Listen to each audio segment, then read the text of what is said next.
college career, all-time points leader in Pepperdine history, all-time assists leader, high up in the ranks in the history of this conference in both categories, but he's never played in the NCAA tournament, and he is determined to give the Waves a chance tomorrow night to pull off a big upset and gain a spot in the NCAA tournament. So here we go. Pepperdine has the ball first. Kessler Edwards, very skilled forward, dished it off, and the three goes down. Jadi Smith knocks down the first shot of the game for Pepperdine. Okay, so the known for Pepperdine is that you're going to get Kessler Edwards and you're going to have Colby Ross, and they're going to score points. If they can start getting production from other guys, it makes this a real possibility to try to pull off an upset against one of the best teams in the country, one of the hottest teams in the country for sure in the last month. I mean, Mark Pope has turned the corner with this BYU team. Jan Zedek, who never met a shot he didn't like, and he makes a lot of them. He's a really good player, sort of an X-Factor player. Young guy, big man who can shoot. Missed his first three. It's like you in a fine restaurant. I mean, you find the best food no matter where we go, buddy. Caleb Lohner, who never met a rebound he didn't want to snatch, has also turned into more of a scorer for BYU down the stretch, and that's the first Cougars bucket. Dave, I'm going to tell you right now, the reason why this team has gotten so much better at BYU, I think it really is the emergence of Caleb Lohner and the importance of his role at both ends of the floor. Yeah, he is a star in the making for BYU. Colby Ross, there's just a glimmer, a glimpse of the type of move that has made him such a great player for 4 years. Good play by Kessler Edwards to jump the passing lane, and now off and running. Edwards lays it in with a foul. What a start for Pepperdine in this game. A little bit of Colby Ross. You knock down the Jadi Smith three-pointer, and then defensively, you have to jump and meet the pass. Caleb Lohner did not jump towards the pass. You allow the steal, and then if you're going to foul, you have to foul and not allow that three-point play. You've got to make sure, whatever you do, that shot is not going through the rim. Edwards, who had 21 and 11, first-team All-WCC player. Pepperdine's got 2 of them on this team, and he completes the three-point play. So you're right. What a start for Pepperdine, a quick 8 points.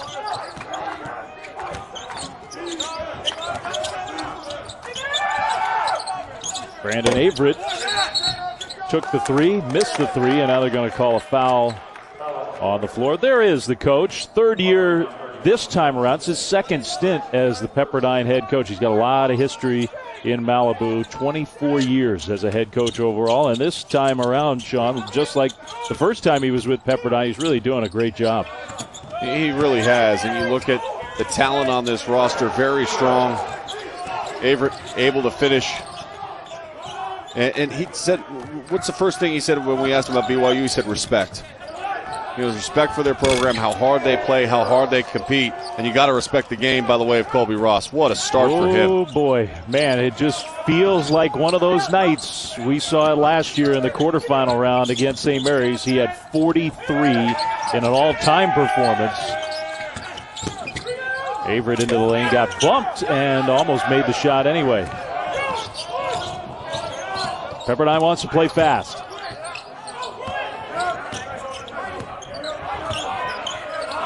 It's a fun style of basketball. Lorenzo Romar, to me, has always had teams that play fun basketball. What a nice defensive play by Gideon George.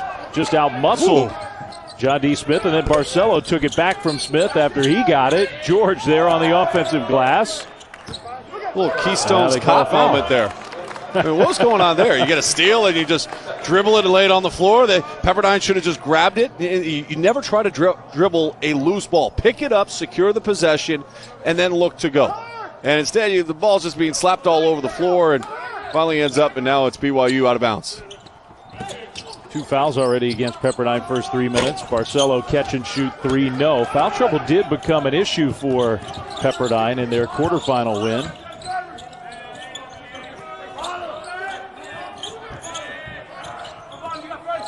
Jadi Smith, man, he is feeling confident lately as a shooter. Not that time. Ball goes out of bounds, though, off of Lohner, so Pepperdine will keep it.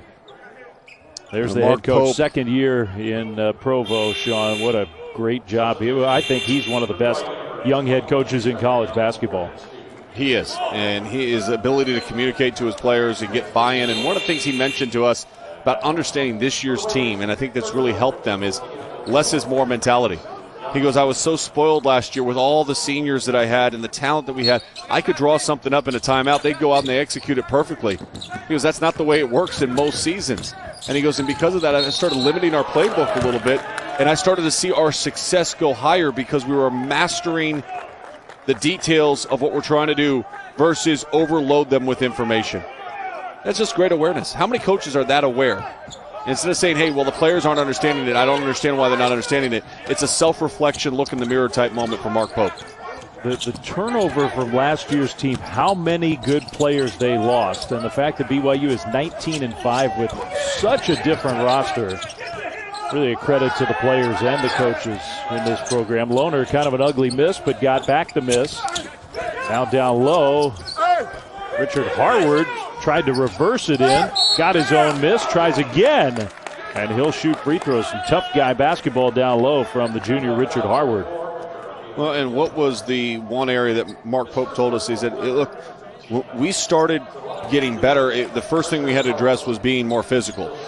And a lot of that starts in the paint. And a lot of that starts with Caleb Lohner, didn't have a great shot, chase down the shot, get the rebound, regain possession for your team.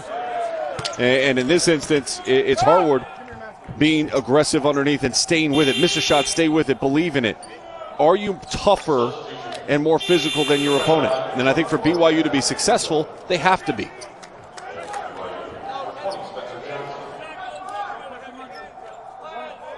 One more free throw coming for Richard Harward, who played for Mark Pope at Utah Valley, then sat out last year, sort of came with his head coach to BYU. Misses the second free throw. It's 10-5. Pepperdine waves at the ball.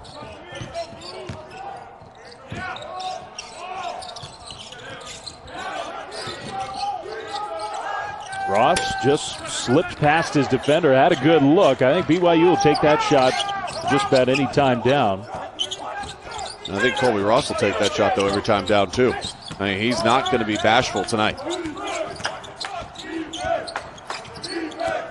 Yeah, he should be shooting those. A little bump, but it didn't knock Spencer Johnson off balance. He makes his first shot of the night. A great job absorbing the contact. It's all about your base.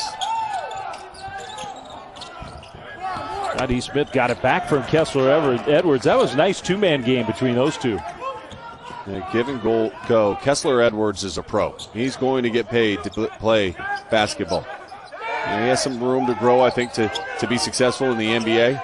But there's a lot of traits that NBA scouts look at when they watch Kessler Edwards and they go, man, a lot to like about his game.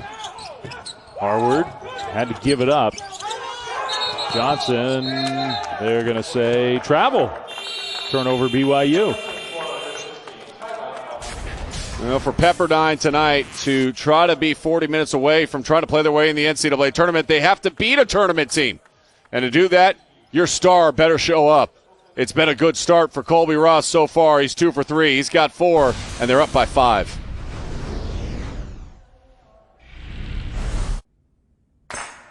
My name is Baptiste Loiseau. I am the cellar master of Rémi Martin. It takes more than one person to create an exceptional cognac. In fact, there is a whole team with me, working together as one, instilling our passion, our savoir-faire, and our excellence. Together, we continue the legacy of Rémi Martin. There's a reason why retail businesses come to Spectrum Reach when they need advertising that works. Because we uniquely combine the power and precision of TV plus streaming to deliver results for businesses of all sizes. That's how your business can reach anyone, anywhere, on any screen.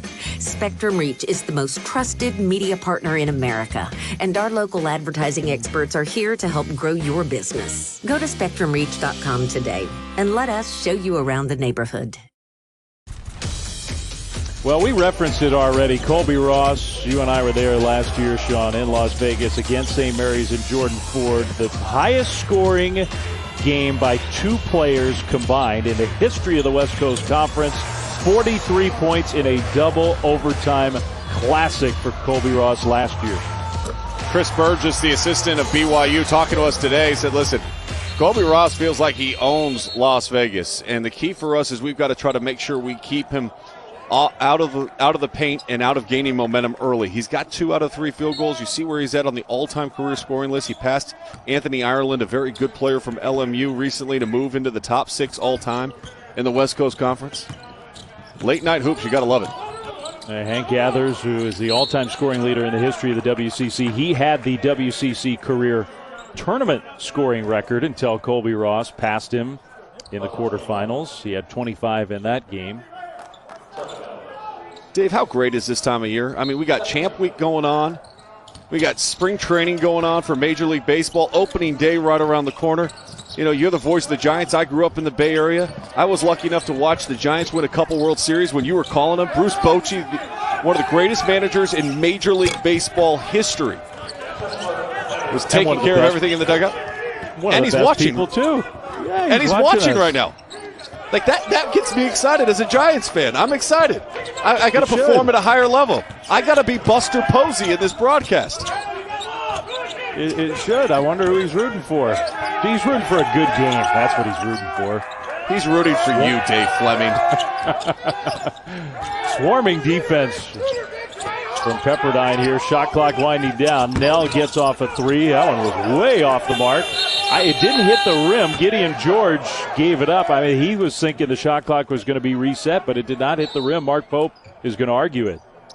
I'm going to tell you this right now. It's a 7-point deficit for BYU. BYU fans are tuning in. They're watching, and they're going, wait, what's going on with our team? Why aren't we playing better? Pause and relax. A lot of times in these tournament settings, what you see, and I don't think that touched the rim, but a lot of times in these tournament settings, Dave, what happens? There's a team that has already played. They have a little bit more rhythm, a little bit more flow. They're a little bit more comfortable in that environment, and they get off to a better start. And then the game will settle down, and the other team will start to feel that same kind of rhythm that they're looking for. And I think BYU right now is just searching to try to find their rhythm and flow here in Las Vegas in their first game in this tournament. Yeah, good point. It's been 9 days since BYU played. Pepperdine played on Saturday. Pepperdine, it was an interesting game for the Waves because for long stretches they just looked great. They had an 18-point lead with, 5.5 minutes to go? And they were a missed free throw away from it being a one-possession game in the last minute. It was not a real strong finish for Pepperdine. Chukwuka off the glass got it to fall. And they start getting points down low on the block, dumping it underneath. That cannot happen if you're BYU. You cannot allow them on a one-pass dump down and play through the post. That's not the strength of Pepperdine. Gideon George got around the defender and then lost the handle. So he's upset because he knew he had a layup there but couldn't keep control.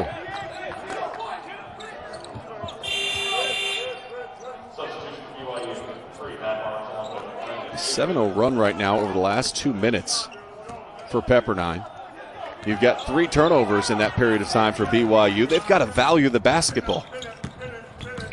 Pepperdine has 8 points off of turnovers. 50% of their points have come off of BYU turnovers. My math's getting better, Dave. Yeah. Right to Gideon George, who finishes at the other end. Yeah, you mentioned Caleb Lohner, Sean, and he's been a huge reason why BYU's gotten better. Gideon George has been too. Ross just heaved that one up, but somehow was there to basket to get his hands on the ball, and he and Trevendell are fighting for possession. Mike Greenstein doing a nice job jumping in there saying, get out of here. You could hear that at home. The emotions are running wild right now for these players. Dave, think about this, okay? You think about these guys for BYU. They thought they had a chance to play in the NCAA tournament last year, and they did. And they had not only a chance to play, they had a chance to advance. And Colby Ross, you've accomplished, as you mentioned, so much. But this, you can't let this happen. Both guys, really, I think that's more on Colby Ross than anything else, to be honest with you. You got to keep more control, and then Everett comes in at the end. He doesn't need to be jumping into that. So now are we going to look at the monitors? Sure, and that just gives us more time to talk about Bruce Bochy. Tell me a great story about Bruce Bochy. No, just kidding. Well, back to your point about BYU from last year. I mean, because they were primed. They were playing so well at the end of the year. And just because this particular BYU team doesn't have a lot of the stars of last year's team doesn't mean that for Mark and for his staff and these players, lots of whom were role players last year, doesn't mean that they're still thinking about what could have been and trying to make that a reality here in 2021. We talked to Coach Pope about that, and he said, really, this is like a 2-year tournament bid. And we have to at least acknowledge those guys. And they said they want to get them on Zoom, as many of them that they can get on Zoom to celebrate Selection Sunday, because they're not going to have to wait at all to wonder whether or not their name is going to be called. They have had such a great season this year. It may not be the same win total and the same level of last year, because I thought last year's team was good enough, Sweet 16, Elite 8 caliber good. The makeup of that team was so unique. But this team has really had to fight and mold to become this team. And ironically, you talk about COVID pauses, how it negatively will impact certain teams. One of the things that Mark Pope told us was this last COVID pause actually helped them. There was 10 days off. They tried to schedule a game. They looked to schedule one. They couldn't find one. And instead they went to work at practice. And when we asked him, what did you change over that period of time to try to help your team get better? He said, number one, we had to be more physical. Number two, we had to have better communication. And that shows up at the defensive end of the floor. And number three is protecting the ball. And they've been really good with that down the stretch. Now tonight, haven't been great at protecting the ball. And I feel like defensively they're not as connected. And sometimes when you have a layoff, it takes a little minute to get readjusted. But by the midway point of this half, which is in about 3 minutes, I would start to assume that BYU will settle back into who they are. It was a very experienced and good officiating crew tonight for this semifinal game. But they are taking their time after watching that video to try to figure out if anything needs to be done. I mean, to me, it was just, hey, it's a championship kind of game, and there was a little wrestling match and some yelling after the play. Let's move on. But talk to both coaches and say, hey, we're done, Well, I got people on Twitter, by the way, saying that Bruce Bochy is apparently watching the game, and he's one of the greatest managers ever to coach. I agree. I agree with that. That's what people are saying on Twitter.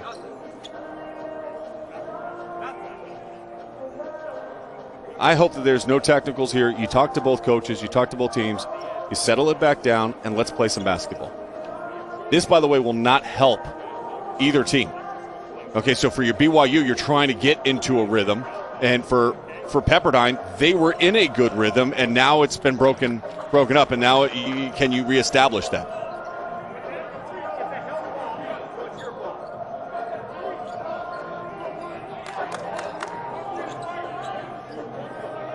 All right, well, we're going to try to, we have microphones everywhere. We feel like we're hearing every word out on the court, but they were talking very quietly in that little huddle. So maybe that's exactly what you were talking about, Sean. It seemed no technical flagrant fouls, a jump ball. So BYU will have it. Play on. Darryl Polk Jr. in the game for the first time for Pepperdine, out of bounds off of Zedek.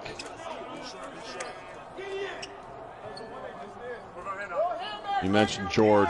I think Gideon George, his best basketball is still in front of him. Amazing story, by the way, on ESPN.com. If you haven't looked at it, getting shoes and sending him back home, and just tremendous young man who's overcome so many obstacles to put himself in the position to play basketball.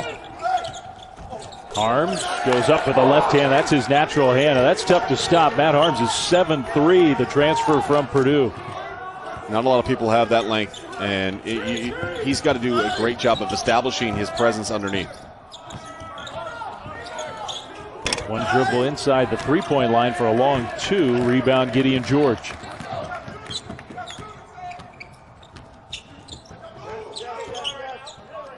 BYU does feel like they're settling into this game a little bit now. Averett baseline. Found George. Passed up the three. And then Kessler Edwards is there to block the shot. Here comes Pepperdine and Polk. Zedek. Extra passing. Edwards. Three. Beautiful offense from Pepperdine. They got BYU chasing on that possession. That was phenomenal ball movement from Pepperdine. Kessler Edwards has come to play himself. He was great on Saturday night. Off to a very fast start here tonight. That three way short. I think Johnson was looking for a foul. No whistle. A left-handed pass in the corner for Zidek, who hits the three. Well, he has been red hot as of late from beyond the arc. We mentioned this on Saturday. He had a game ending the regular season where he had 8 3-pointers. Coming off a double-double in the quarterfinals. And Coach told you there's two kind of green lights that he has. He has the coach's green light, and then he has the neon green light, which is his own light. That's a little different than Lorenzo Romar. But right now, look at the ball movement. Chasing defensively. When you over-rotate, you over-help. You got one man guarding two. Make the extra pass, make it work. Kessler Edwards, outstanding. Zidek for three.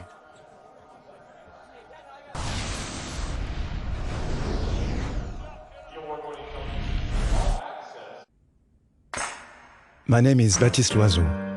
I am the cellar master of Rémi Martin. It takes more than one person to create an exceptional cognac. In fact, there is a whole team with me, working together as one, instilling our passion, our savoir-faire, and our excellence. Together, we continue the legacy of Rémi Martin. There's a reason why retail businesses come to Spectrum Reach when they need advertising that works. Because we uniquely combine the power and precision of TV plus streaming to deliver results for businesses of all sizes. That's how your business can reach anyone, anywhere, on any screen.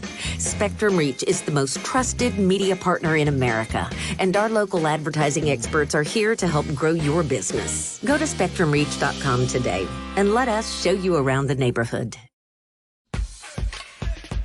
ESPN's exclusive presentation of college basketball is brought to you by SoFi. Get your money right. And by Pizza Hut. Order today at pizzahut.com. Las Vegas, which has now long been the site of this WCC tournament, the Orleans Arena, just a great venue for the tournament. And Pepperdine has come to play against the BYU team. You were talking about the story, Sean, of Gideon George, the junior forward for BYU. Amazing to think about coming from Nigeria. Growing up, it wasn't easy for him. It wasn't easy for his family. And he came actually over to New Mexico Junior College. And one day he's walking past a garbage can. He saw a pair of shoes in the dorm. And he goes, wait, why are these shoes in the trash can? And he took them out. Was like, gosh, I could send these back home and they'd be used. These are really good shoes. And he started reflecting back on the tough times that he had in his journey to try to even come to the United States to play basketball. Since then, he's done such a tremendous job sending hundreds and hundreds of shoes back to Nigeria for young kids and teenagers to be able to wear so that they, first of all, they just have quality shoes on their feet, but even to play sports. And it's a great story. It's on ESPN.com under BYU's page.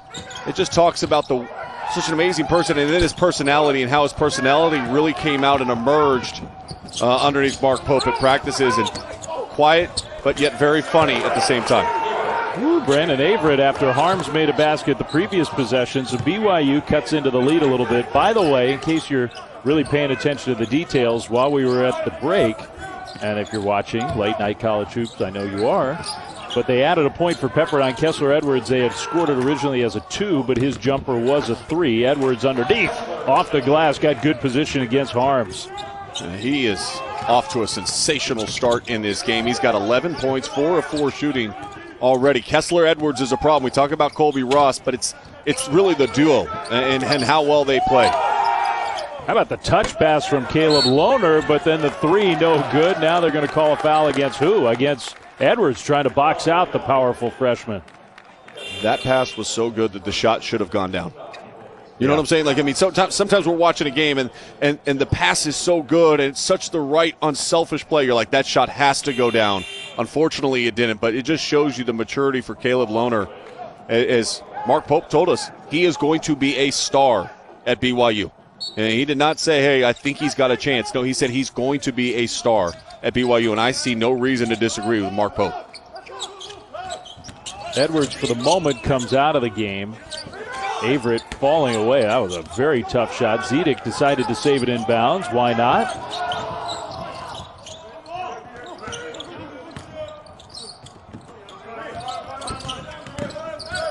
Colby Ross. Pepperdine up 10 more than halfway through the first half. Lohner slapped the ball away, just stole it from Zedek. Here's Harding, a second try for him from near the same spot. Man, one of those two you figure usually would go down for Connor Harding, wide open.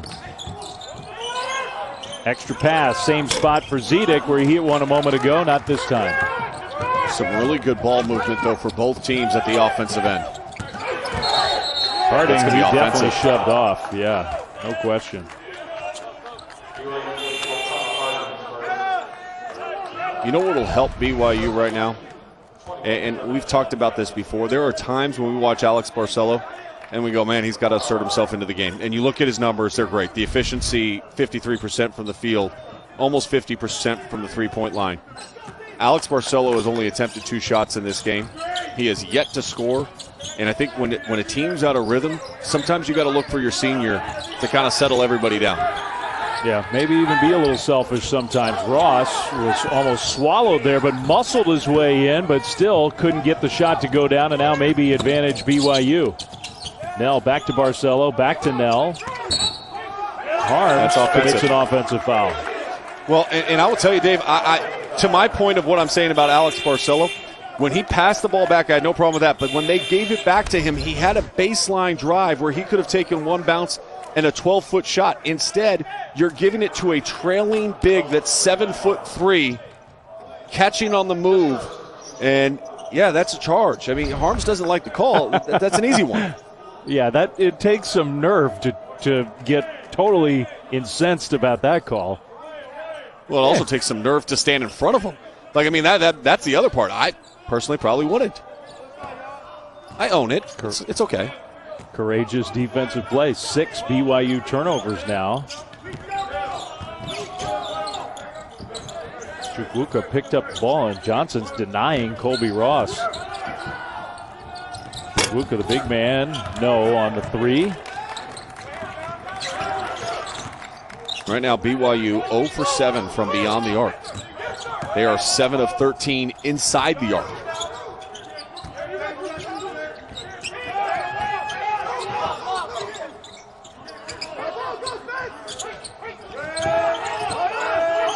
Shot clock really good 10. defense. Harward, yeah, a long way from the basket. He is not an outside shooter. Lohner pulls the trigger. Yes, beautiful. That was a great defensive possession up until that final pass. And that's the tough part about BYU. Yeah. And you watch that kid and how tough and physical he is. What a great rebounder he is. And then you look at that shot and how good that looked. You think the sky's the limit for Caleb Lohner. He's going to be an all WCC player for the next 3 years. Here's Ross with the left hand. No. He's kind of just thrown it at the rim the last couple of shots. I haven't liked it all from Colby Ross. Barcelo to the basket. That's what you're talking about. And that's what you remember in the second half in the Gonzaga game at BYU. He got to the logo and he kept hitting that little mid-range jump shot right where it says WCC in the middle of the paint. When he's attacking and he's getting going, then that opens up his perimeter game. It gives him more confidence. Chukwuka fell down. Zedek, no on the 3. BYU can get closer. Lohner, 3, no. Kessler Edwards needs to get back in this game for Pepperdine because Pepperdine's settling for too many three-point shots right now. Yeah, their offense is not nearly as effective with Kessler Edwards on the bench.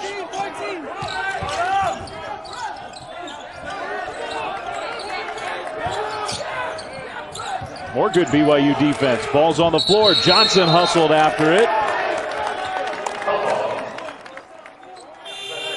So Pepperdine will have it, but BYU starting to assert itself. 6:05 to go, first half. Waves lead by 5. Back after this.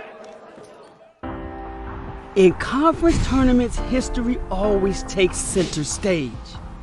But this year, history shares the stage with something greater. Justice. United, we ball.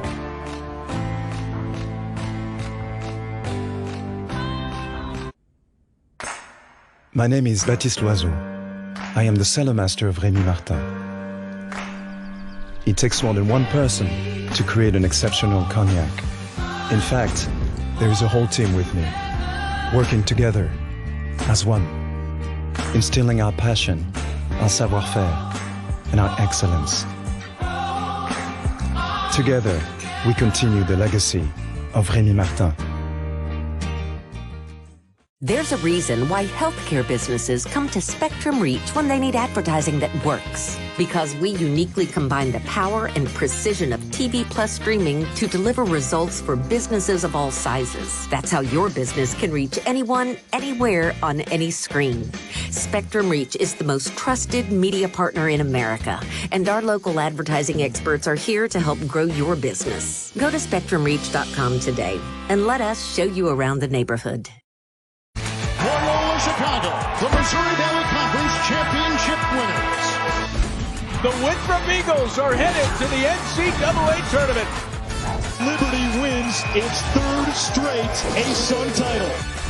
After a 10-year drought, Morehead State are going back to the big dance. Well, some great stories already in this Champ Week, and it's still early. All told, 45 tickets punched, 22 on the men's side, 23 on the women's side, 28 different conferences represented, almost 400 games on ESPN's Champ Week, and many in the books already. One more after this one to go in the West Coast Conference Championship night tomorrow night. The winner of this game will take on Gonzaga. Kessler Edwards back in. Shot clock was winding down. That shot did hit the rim. And so Pepperdine has another chance to get an open look for Colby Ross, who hasn't scored in a long time. Yeah, not sure offensively right now. I'm seeing the same kind of movement and, first of all, ball movement, but also man movement for Pepperdine. There's a lot of standing around the perimeter waiting for the ball to get in their hands, and that's making them a little bit easier to guard. Good defense by Daryl Polk there to deny Alex Barcel. I thought that Daryl Polk Jr., who's the littlest guy out on the floor, but I thought he changed the game the other night against Santa Clara. You know what? Lorenzo Romar agreed with you when you asked him that earlier today. He said you were dialed in, Dave. He told us. He said, "Dave, I don't know what you had for breakfast, but you're really dialed in." You know, I agree. It was his follow-up. I thought was interesting too. It's like we don't need him to steal the ball. We just want him to make it tough on the opposing point guard. Edwards, shot clock winding down. He got rid of it and hits the shot. I thought they're going to look. It was close. Well, they take a look at that. I tell you, a couple of those teams that we just referenced as far as already getting their ticket into the NCAA tournament. Liberty Flames, Richie McKay, unbelievable job all season long. One of the best defensive teams in the country as we take a look to see if he got this shot off. Ooh, that is close. Really close. That's really close, Dave.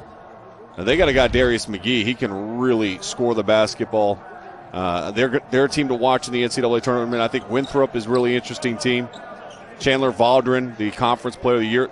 Only the second player in Big South history to notch 2 triple-doubles in a single season. He's a great facilitator for Winthrop. Those are two teams that have already, we all know about Loyola Chicago and Porter Moser, but it's going to be interesting to see.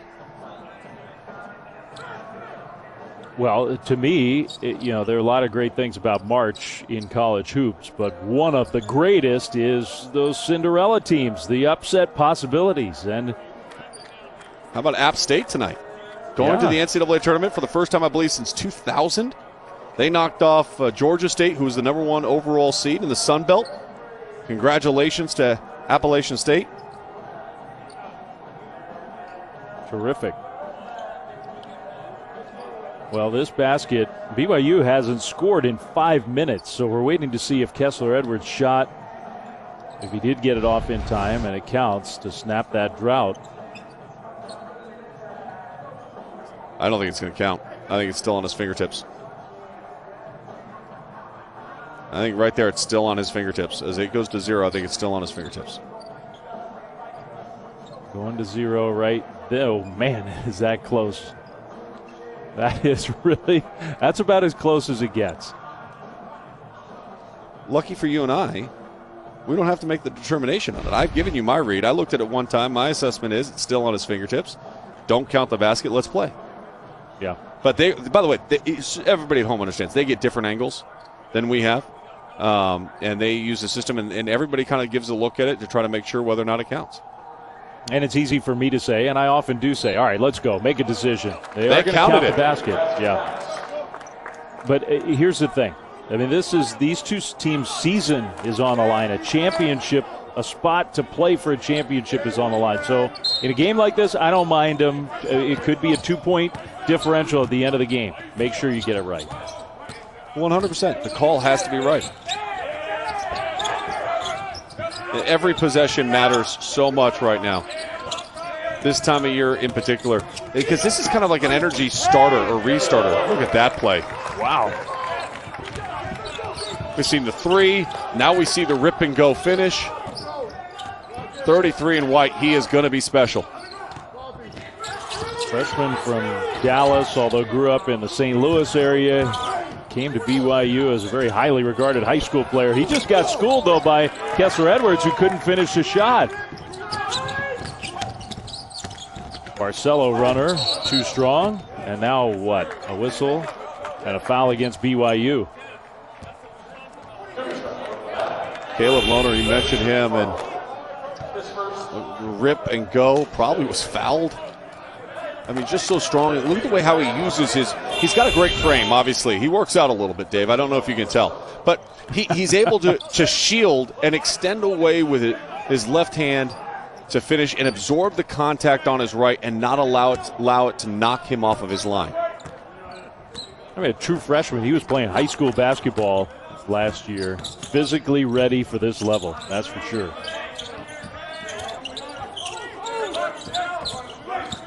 Colby Ross, Pepperdine has been without him offensively for a long while now.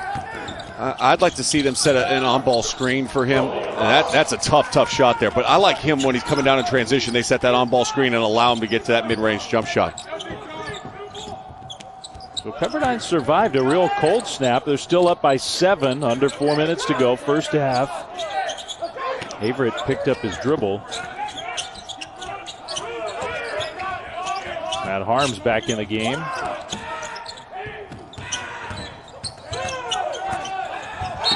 Lohner, Edwards hit the floor, and that is an offensive foul. Here's the thing. You have to have an understanding of how the game is being officiated and how it's being called. And if that's been called a charge, which it has already tonight a couple of times, you have to make the adjustment as the offensive player. The officials aren't going to adjust in their call. Hopefully, we just want them to be consistent.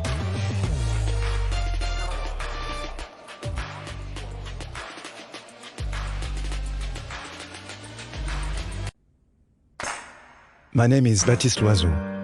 I am the cellar master of Rémi Martin. It takes more than one person to create an exceptional cognac. In fact, there is a whole team with me, working together as one, instilling our passion, our savoir-faire, and our excellence. Together, we continue the legacy of Rémi Martin. There's a reason why retail businesses come to Spectrum Reach when they need advertising that works. Because we uniquely combine the power and precision of TV plus streaming to deliver results for businesses of all sizes. That's how your business can reach anyone, anywhere, on any screen. Spectrum Reach is the most trusted media partner in America, and our local advertising experts are here to help grow your business. Go to SpectrumReach.com today and let us show you around the neighborhood. Well, that's 29-22 Pepperdine with the lead. Coming up on our Audi halftime report. Tickets punch, more of them tonight. We've talked about it a little bit. A really incredible finish in the Summit. Buzzer beater there. All that and more on our Audi halftime report.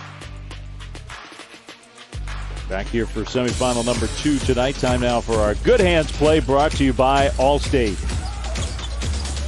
And defensively, Caleb Lohner allows Kessler Edwards to slide around him, get the deflection, the run out, the foul, and one. Kessler Edwards has had a great first half for Pepperdine.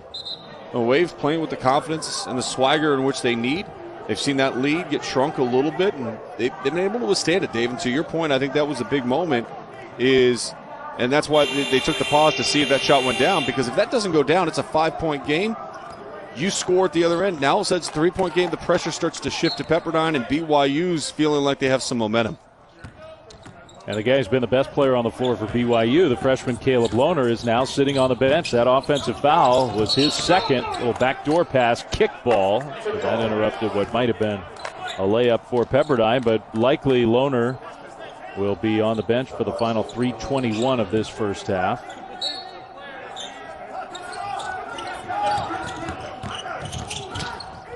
Ross, runner, no. Ohio Obioha with the offensive rebound of the putback.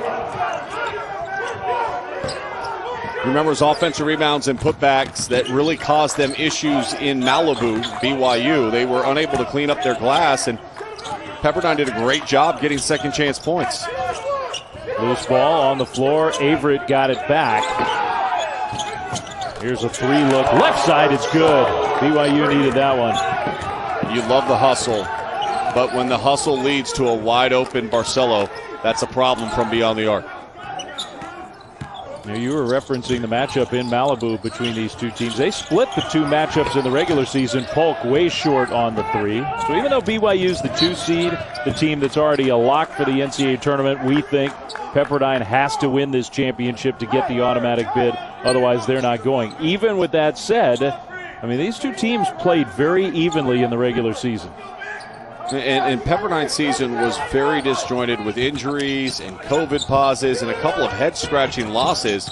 So it was really based on a lot of lack of limit as far as practicing and some of the protocols that they had to follow, along with some of the injuries that they were experiencing. Second straight 3 goes down for BYU. This time Spencer Johnson, another player who's gotten more minutes as the season has gone on, and the lead for Pepperdine is down to 3. It could be shrinking even more. Gideon George in transition. No! Barcelo had his shot blocked.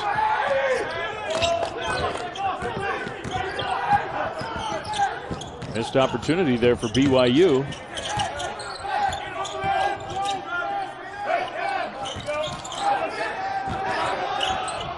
Edwards has Harms on him over the top with a much smaller player on Ohio Obioha, and that's the benefit of getting Matt Harms away from the basket. The inside opens up. And you take away the shot blocker from the rim and opens up the interior of the paint. Crazy stat to think about here, Dave.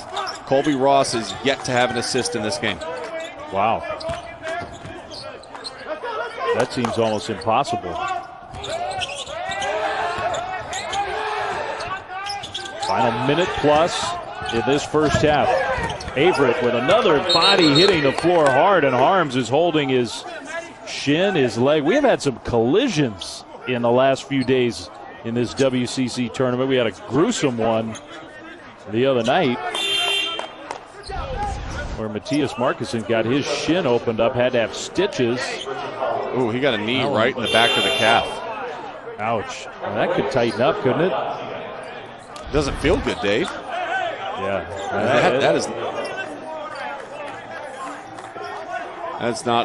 That is one that could tighten up. You could have a knot. You're going to have to stretch that out, walk it off. Yeah, make big sure possession that right here for worse. Pepperdine. You know, as well as Pepperdine's played, Dave, like you've got to take the lead to the locker room, right? Like, I mean, if you don't take the lead to the locker room here as well as you played in the first 20 minutes, I think that's got to be deflated. Zedek passed up the 3. Jan Zedek, blocking foul. I think that easily could have gone the other direction, Dave. Again, consistency in how the call has been called. You want to see that? I think that's a charge. Well, he got himself outside the restricted area as the help defender. He might have not been completely set as the secondary defender there. Zedek hits the first free throw. Well, coming up on Selection Sunday, 7 Eastern on ESPN and the app, it's bracketology. Reese, Jay, LaFonso, Seth, Dickie V. Breakdown of the bracket, special guests, a whole lot more. And Sports Center, even before that, gets us off at 5:15 as the bracket will be revealed. All that coming up on Sunday. I'm so excited to see Selection Sunday. I missed it so much. I mean, if there's one thing you look back on the year of where we were a year ago to where we're at now, you realize for so many of these players what they missed. You know, the moments that were missed, the opportunities that were missed. And I'm just excited that we're going to be able to have an NCAA tournament this year, and teams like BYU are going to get to experience it. How about that? 3-point bucket. And is that foul against Pepperdine? You know, the foul was underneath the basket, so it was separate. They're going to count the basket, and I think it was against Pepperdine, I think. Wow, talk about a back-breaking play. Just great ball movement. Barcelo got his feet set underneath him. Again, he's the type of player when he sees the ball go down one time, it makes it easier, and then that's just a two-hand shove in the back. That's an easy, easy call. So BYU gets the 3 and gets the ball. Down low, Harward lays it in. Great look from Brandon Averett. Tie game. Great execution.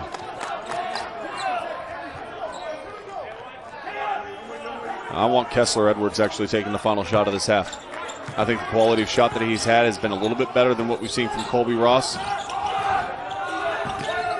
Well, they get it to Kessler Edwards. Right back to Ross. 3, no good. Too strong. Barcelo has it. He might get a decent look here from midcourt. It is no good.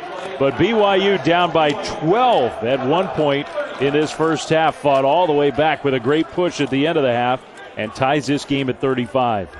Yeah, Barcelo was really quiet to start. Points in the paint. BYU really started to assert themselves late in that half with some more physical play down low. They ended the half on a 13-4 run. And here we are, Sean, where the winner of this game gets to play for a conference championship. Now, maybe the odds are long that they're going to take down the team that is just so powerful right now in this league, Gonzaga, tomorrow night.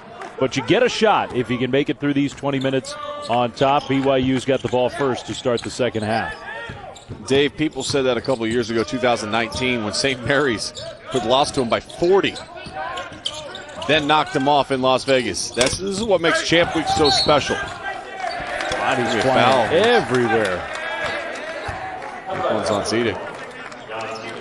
I think it's really important, the first 5 minutes here in the second half. Here's what I want to see. If I'm a Pepperdine fan, I want to see Colby Ross calm my team down and really assert himself in this game, whether it's through the pass, opening up shots for his teammates, or aggressively scoring. And I think if you're BYU, you want to keep being physical and attack the paint. Caleb Lohner back on the floor. 2 fouls, missed the final push in the first half and missed that three-point attempt. So now Pepperdine's first possession after halftime. I'm shocked by that number that you brought up, and you pointed it out in the first half. Colby Ross without an assist, the all-time leading assist leader in Pepperdine history. Zedek, they left him open, but he missed it. Long rebound to Pepperdine. Edwards got fouled from behind. Oh, great kick out and court awareness by Kessler Edwards. You got the ball, double team was coming, find the open man.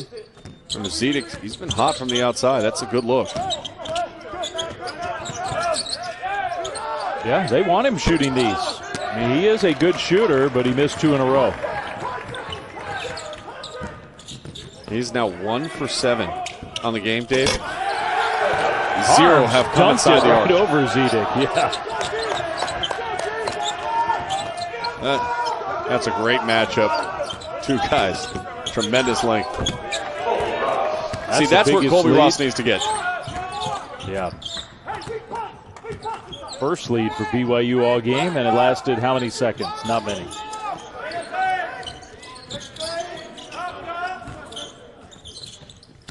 Barcelo from Harms. Well, they call another foul against Pepperdine, trying to box out on the defensive side. I don't think Colby Ross is too happy with that. Said that's a box out. Well, if that's a box out, you know what you call this? A dunk. Not a great, real strong finish, but it still is a dunk. And, I mean, you're still going up over the top, catching, gathering, and finishing. Yeah, he jumped. I mean, it almost made it look like he didn't even have to jump. He does have to jump to dunk it, not much.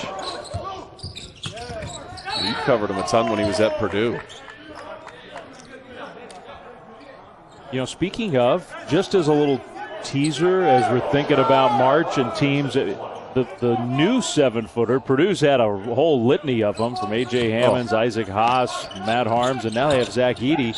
And Zach Edey's 7'4", a freshman, and he is just lighting teams up down the stretch, playing great. Yeah, he had 20 last time out, if I'm not mistaken. That's a team that nobody talks about inside the Big Ten. They won 13 games. Yeah. 13 games. Top 4 Illinois seed won in the that cup. league. Yeah. Ooh. That's a dangerous foul.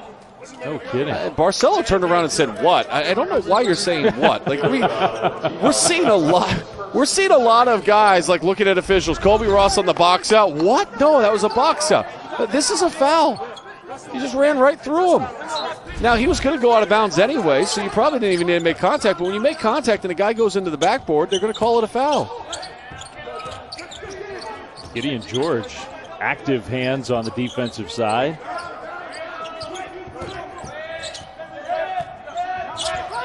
Ross against Lohner. Short on the 3. Colby Ross continues to struggle from the field. He started this game 2 for 3. He is 2 for his last 8. And we got a tight whistle being called here in the second half, Dave.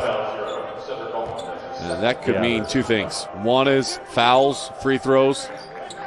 The other could be this for anybody that's watching on the East Coast. Get your energy drink, because it could be a long second half. Hang with us. It's a tie game. It's a good game. It just might take a little while. Barcelo runner, no. I don't know. Sometimes you think there was a little pushing and shoving out in transition. Wraparound from Smith. Fantastic athleticism.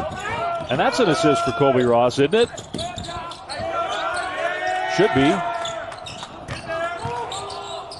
It is his first assist. Harms had it blocked by Kessler Edwards. What a play. Here's Smith again. And a blocking foul.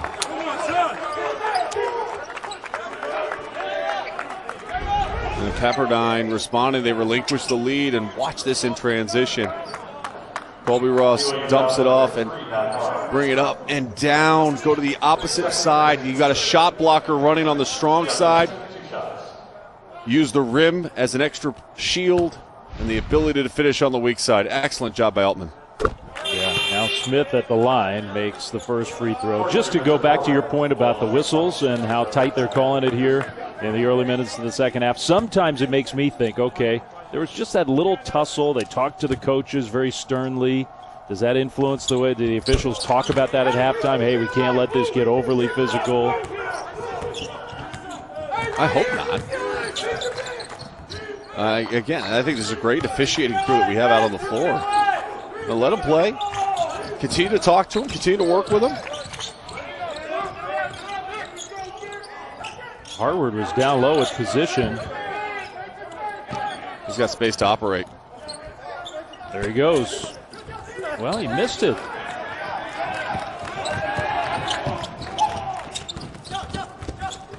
Pepperdine really looks like they're trying to speed this game up, get out in transition. Smith step back, hit the 3. How about that?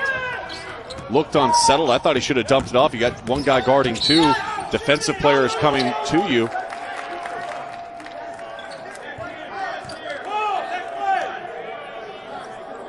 Now the argument is they gave Barcelo a shooting foul in Colby Ross. He wasn't disputing the foul, but he did not think that Barcelo was in the act of shooting.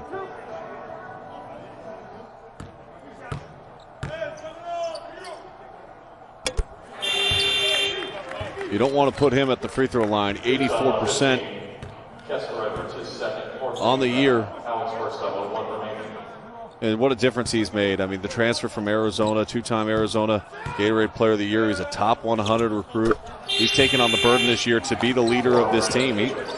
He's kind of learning his way to being the leader of this team. There's so many great leaders a year ago, and sometimes you try to be somebody that you're not. You have to be comfortable with who you are and lead the way that you want to lead and hope that your teammates are going to follow you. Done a good job this year. His production has dramatically increased. Edwards, aggressive move, missed the shot, but the offensive rebound, and now another foul. And now we're talking again underneath the basket. There's going to be a double technical. Wow. You know, it's this kind of action, by the way, that makes LaFonso Ellis stay with us. He's watching. He texted me, "Let's go, Fonz." There's no sleep in March and Champ Week. We'll sleep in April after the Final Four.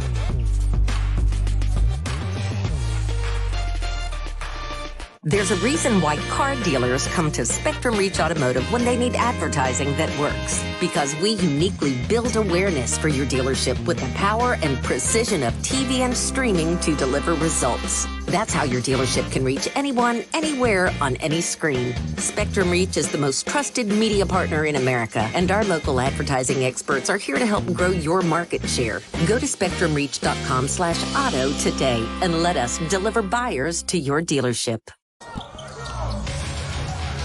Well, we've talked about how physical this game has been, and it has been. That was in the first half, and Trevin Knell was right in the middle of that one. This was just a moment ago, and guess who? Number 21 for BYU. Now, this one, turned into more talking than wrestling, but both those players, you spotted it before we went to break, Sean. John D. Smith and Trevin Knell were issued technical fouls. Playing with a sense of urgency this time of year, and look, it's been chippy, and you're Pepperdine, and you understand that if you lose this game, your season is over. It's over. BYU, they're in the NCAA tournament, but they're trying to maintain their momentum. They want a chance to try to knock off Gonzaga tomorrow night and improve their seed line. Do something they have never done, by the way. BYU has never won the WCC conference tournament. When they joined this league, there were a lot of folks who thought, man, the resources, the size of the institution just dwarfs any other school in the WCC, the history, the arena size. BYU is going to run roughshod over the WCC. Yeah, they've been good. Well, I tell you, we mentioned this in the first game. If The Rock was able to be there, that's the student group at BYU. I mean, this place would be rocking. It would be. It would be sold out. It'd be loud in Las Vegas, and I can't wait till a time when we can get back there and these students can get back to these games. BYU has one of the best student sections in all of college basketball. Now, you and I were there for the upset against Gonzaga last year. As the last game Gonzaga lost was to BYU. There was 5,000 students 2 hours before the game, locked in and ready to go. I've never seen anything like it, really. Great play by Victor Ohio-Obioha to get his hand on that pass. Now extra passing for Pepperdine along the baseline. Altman went down, and he's hurt. It's 5-on-4, and Caleb Lohner will take advantage now. They stop play.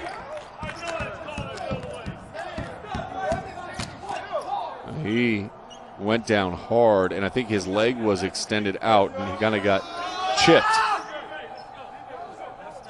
You can hear him, the pain that he's feeling.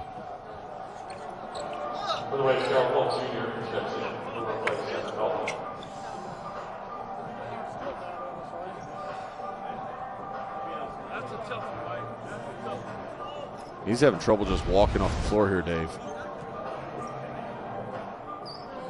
That's a foul. Yeah. That's a foul. And how was that not called? That's a foul. I mean, you need him right in the thigh and the hip. Ouch.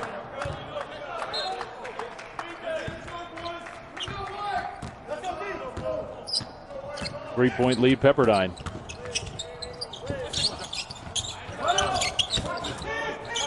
Here's Colby Ross, an opening, hits the three. It's been a while since he's seen one go down, and his first three-pointer of the game. Pepperdine trying to keep BYU at arm's distance. Favorite three, there's the answer for BYU. This game has been fun. The back and forth of these teams, the flow of these teams.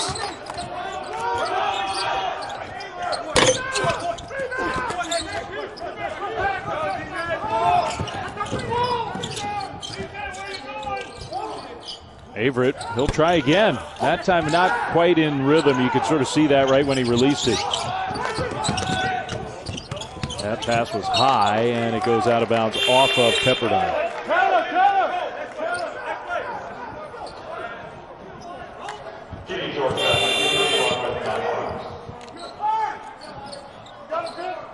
This game has that feel of a semifinal game, Dave. Like, you know, it's easy to say, oh, it's a semifinal game, so of course it has that feel. But there are times you watch semifinals of tournaments, and they're not playing with that same sense of urgency.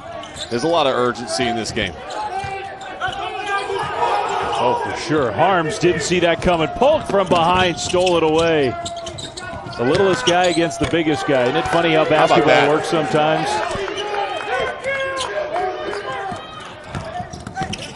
Here's Averett on this end. I'll tell you, Pepperdine's got to keep his composure, though. They're getting upset with every foul that's not being called or every foul that's being called. You got to play through some of this stuff.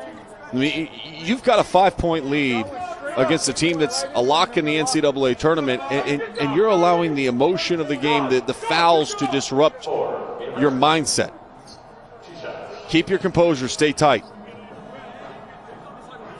Totally agree. And now we got another conversation. And they're talking about where is Kobe Ross talking at the free throw line? Is Averett talking back to him?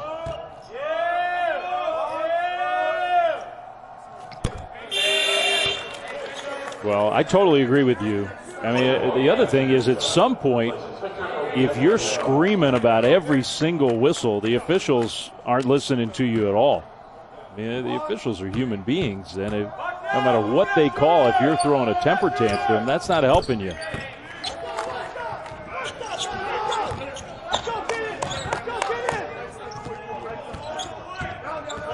Both free throws good. 3-point lead for Pepperdine. Waves have the ball.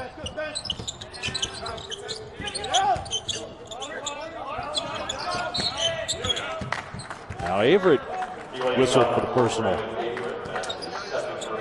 Well, the first half had great rhythm, had great flow. Second half, there's been 12 fouls called in the first 6 minutes.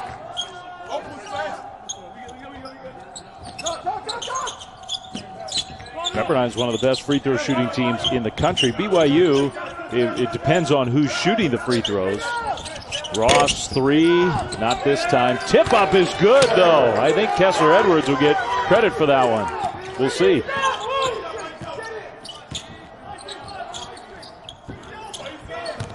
Second chance points, manufacturing production. They've got 5 second chance points, so 6 offensive rebounds in this game. That's a little bit less than what you'd like to see, 1 point per. How about Polk at the defensive end of the floor? How disruptive has he been? He's just been great again. This is his second game in a row. And he's been great defensively for his whole Pepperdine career. That's his calling card. Ross to the free throw line runner.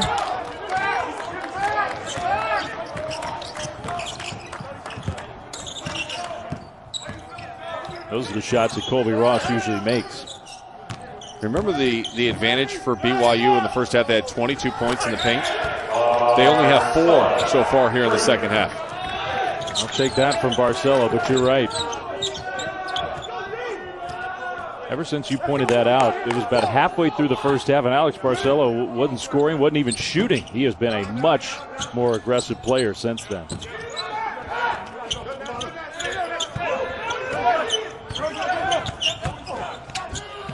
Edwards against the shot blocker Harms. That was a pretty sweet move. But here comes BYU with a chance to tie or take the lead. Instead, it's stolen away.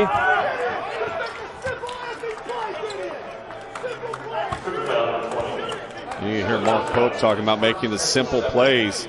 And that is one of the advantages of not having a loud environment. We can literally hear everything, and I'm sure you can at home as well. You talk about making the simple plays, and what you're saying is valuing the possession. It's a 2-point game. It's a 2-point game with 12 minutes left to go. Do you value the possession enough to make sure you get a good look? Or are you just going to try to thread the needle and push tempo so much that you create a turnover and give up free throws?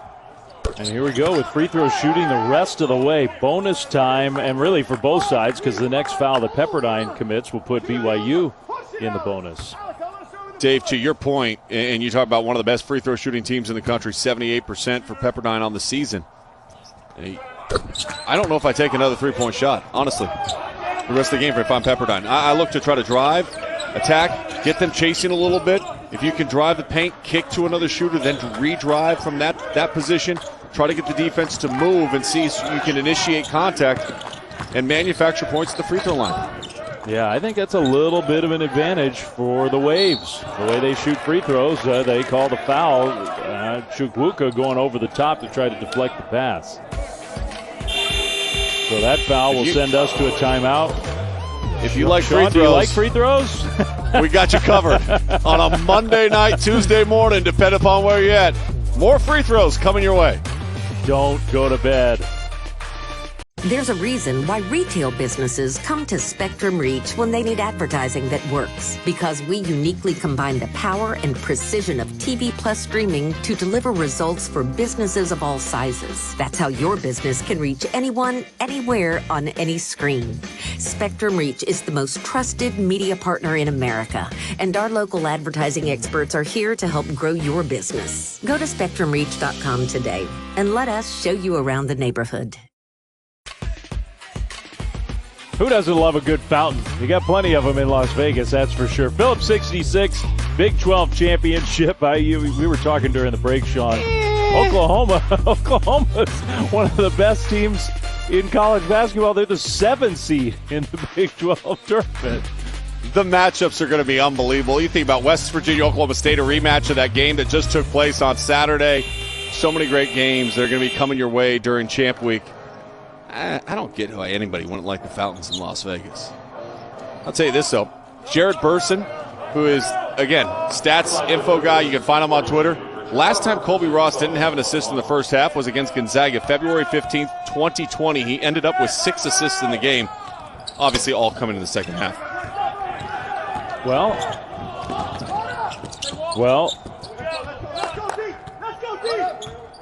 we're already seeing perhaps that free throw disparity. Both teams now are in the bonus for the final 11-plus minutes. Richard Harward was the guy at the free throw line. He missed the front end. A little baseline jumper there. I tell you what, Jadi Smith is like a whole different player from the guy we saw earlier this season. He's got 13 and 6 right now. He's been huge. Runner down low, dribbled it out of bounds. Turnover.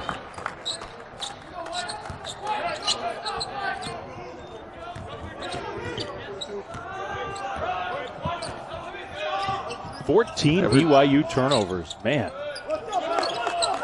Coming out. And I think you just keep being a little bit more deliberate if you're Pepperdine.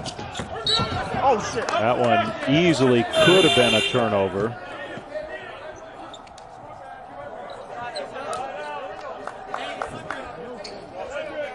Let's go, D.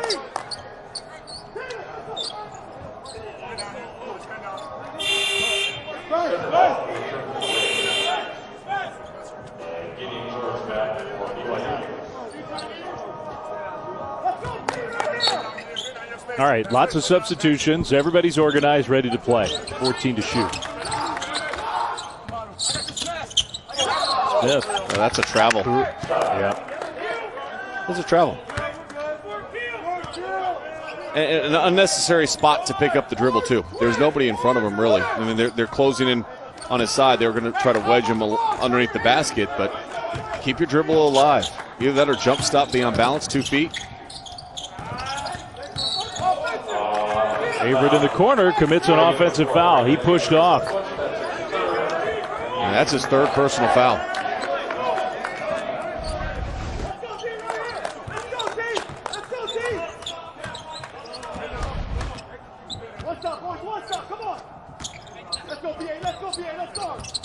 Good to see Cedric Altman back on the floor. Kessler Edwards down low. They're doing an excellent job on Colby Ross, by the way. They really are. Dave, they're playing 4-on-4. Gideon George is like, okay, I'm gonna take Colby Ross out of the equation and we'll play 4-on-4. The problem is there's other guys making plays. Now Chukwuka away from the ball. He got tangled up with Matt Harms. Harms to the free throw line.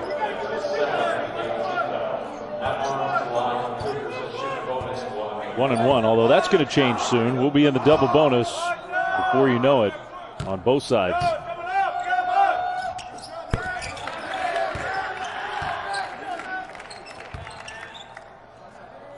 Mark Pope told us Matt Harms, he's the vet's vet. You know, his no days coming off for him, emotionally being locked in from day one of his arrival. They want to see him continue to be more aggressive and assert himself going towards the basket. One of the things Chris Burgess and Mark Pope have been working on with him. And one reason why is he's a 79% free throw shooter. Well, Colby Ross finally had a good look after all that, and he bricked it. Averett flipped it up there. Lohner offensive board, and then he rushed that one.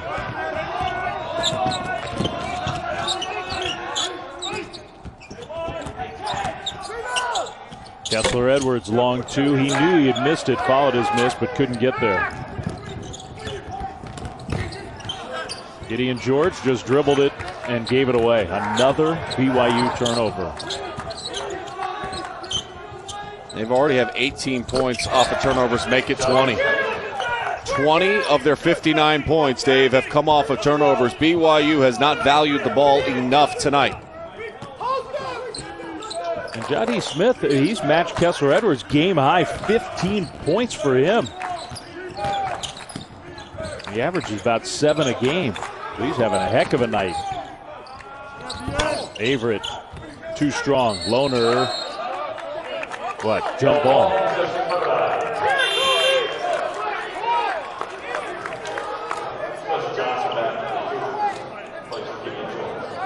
Caleb Lohner, I know it's jump ball, but that's back-to-back possessions, though, where they've missed shots, and he's gathered the offensive rebound.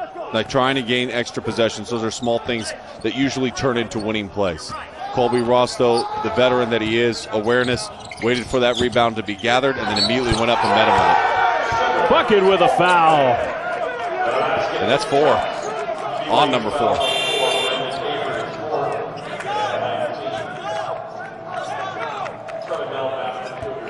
And that is a big, big shot in a big moment here, based on the fact that Averett has done such a good job facilitating the offense. And just a little bit out of control on that closeout.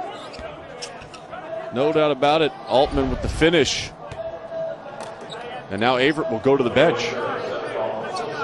And I mentioned Averett, he leads the team in assists. He's got 5 of the team's 9 assists. Second on the team in scoring tonight with 11.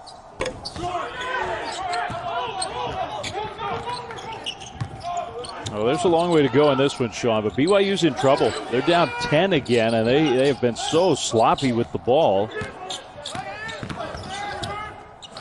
Barcelo did get a shot up. Lohner was there, but it was Harms with the offensive rebound and put back. You want to string together 3 stops in a row right now if you're BYU. Good look. They'll call the foul, I guess, against Johnson, helping out. And that will put him in the double bonus for the rest of the way. Not that it matters because that was a shot attempt on that one, but that means every hand check, every little bump that we have the rest of the game is going to allow them to shoot 2 free throws, and you're talking again about one of the better free throw shooting teams in college basketball.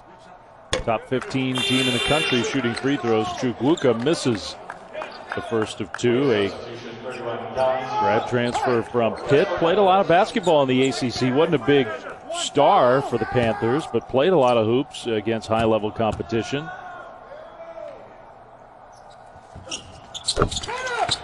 Made 1 of 2. You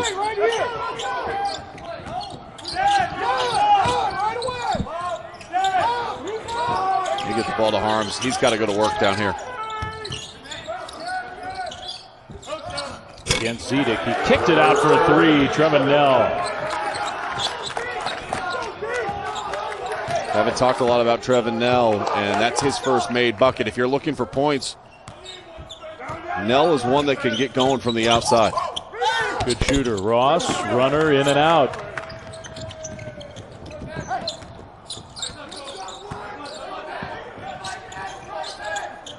Tough night for Colby Ross, and yet Pepperdine leads by 6 with under 8 to go.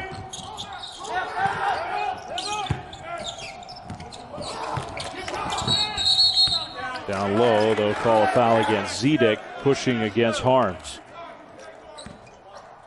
So that means more free throws for a very good free throw shooting big man for BYU, trying to cut into the lead when we come back to Las Vegas.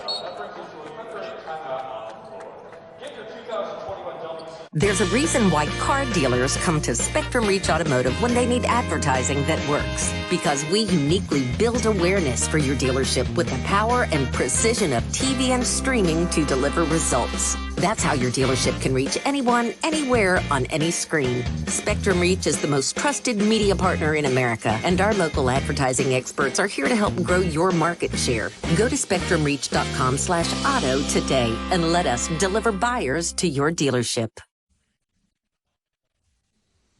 Well, the Pepperdine Waves, it's a proud program with lots of history and tradition. They haven't played in the WCC championship game in almost 2 decades, trying to get there with a win tonight against a tough, rugged BYU team. And Pepperdine's played really well in this one. The winner, of course, gets the ultimate test. They will take on number 1 Gonzaga tomorrow, 9 Eastern on ESPN, our championship Tuesday in the West Coast Conference. But this game will determine the Zags' opponent. And you got to give Pepperdine credit. Despite Colby Ross, he's just 5 of 17, has 2 assists. By his standards, way below par performance. Pepperdine still is in the lead. I think the physical nature in which BYU has played him and how connected they've stayed with him has kind of disrupted his rhythm to the game. But in his absence, and it's not like he hasn't had any production, but what has happened is it's opened up the floor for Kessler Edwards. And 15 points, 7 rebounds, 5 assists. Kessler Edwards playing outstanding. Lorenzo Romar's told us he loves his energy. He loves his aggressive approach. He feels like he's kind of turned the page a little bit on having the right approach to assert himself. At the moment, Edwards is out of the game. Zedek, who's been cold shooting tonight, and you could almost see him aiming that ball out of his hands. He's 1 for 8. Now lays it in. I know Zedek is a very confident and good three-point shooter, but I'd like to see an aggressive attack, and that's too aggressive. That's offensive. It's going the other way.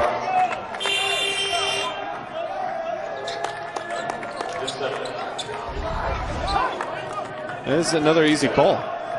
That's easy. That was called a foul a minute and a half into the game, and it's still a foul now. That was a 10-point lead just a couple minutes ago. BYU's gone on a run. They can tie with this shot. They don't do it. Loose ball. Pepperdine comes away with it, and Ross got smacked right in the face.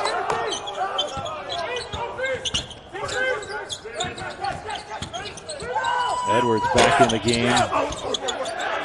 Harms rebound.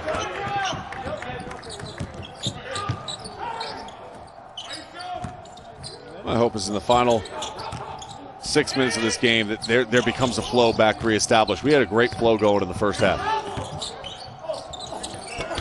No, way short on that too. I mean, it's been a couple of things. The physicality of the game, the whistles, stoppages in play.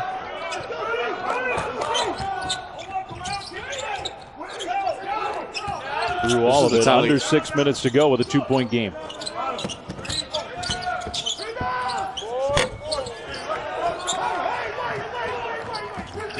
And you're starting to see Pepperdine not attack their offensive glass like they were earlier in this half. They kind of benefited and manufactured some points from. They're getting back in defensive transition. Part of that's because the pace of play in which BYU wants to play, they know if they don't get back, they're giving up a layup. Harms makes his move. Got a great look, just didn't finish. Pepperdine hasn't scored in over 2.5 minutes, Dave.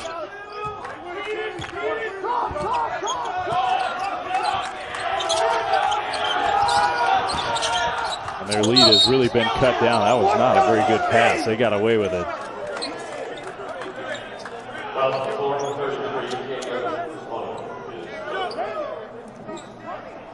And that's going to send Kessler Edwards to the free throw line. Caleb Lohner. That's his third personal foul.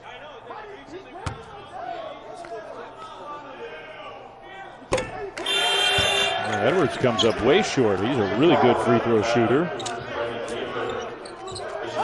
You're talking about 87% on the season. They're a little smaller. Yeah, they're going smaller right now, a little quicker. I give Harms credit. He's played a lot better in the second half. That's the normal look from Edwards. So it's a 3-point lead with 5 minutes to go. A spot in the championship game in the WCC on the line.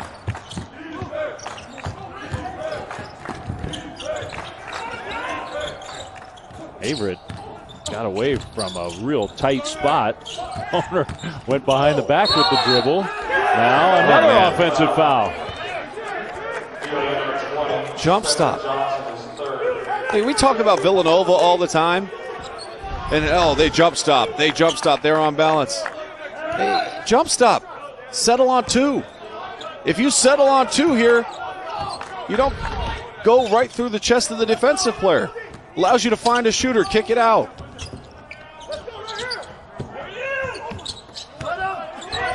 You see more charges in this game than any game I've seen all year. Yeah, no kidding. I think Pepperdine loved that matchup. That was Smith against Averett, and Johnny Smith has had such a good game. Averett with 4 fouls, but Pepperdine didn't come away with points.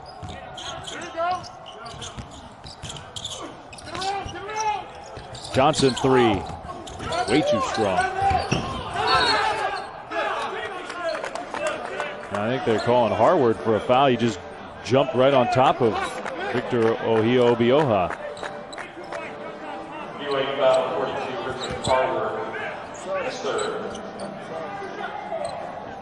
Tough to, you love the hustle, you love the aggression, but you got to be smart too. And players on the ground with the ball, just get all the way back and get your defense set up. And instead, you foul 94 feet away, and you're just going to give up opportunity for points. And when you're working from a deficit, you can't afford to have that happen.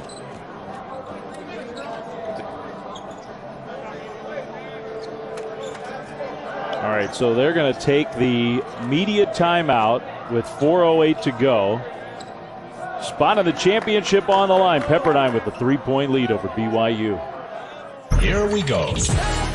There's a reason why healthcare businesses come to Spectrum Reach when they need advertising that works. Because we uniquely combine the power and precision of TV plus streaming to deliver results for businesses of all sizes. That's how your business can reach anyone, anywhere, on any screen.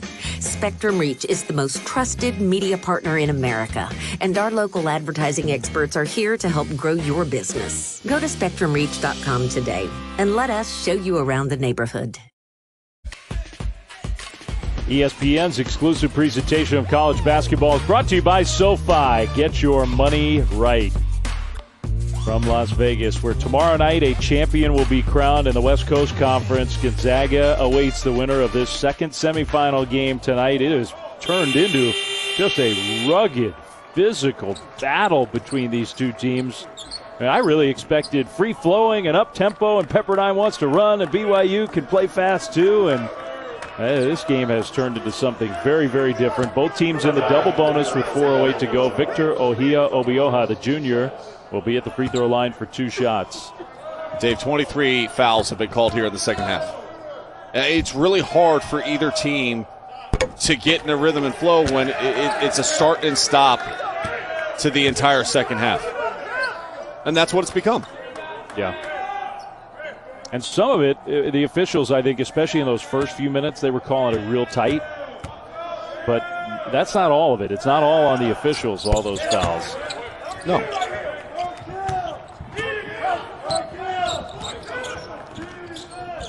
I want to see Alex Barcelo reemerge. Like he got going there towards the end of the first half. Now would be the time that Alex Barcelo has to take over again.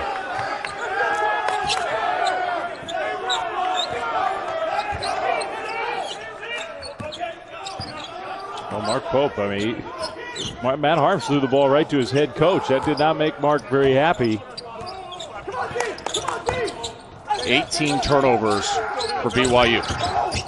Way too many. Pepperdine hadn't hit a shot from the field in 5+ minutes, and they lead by 4. That jumper's good.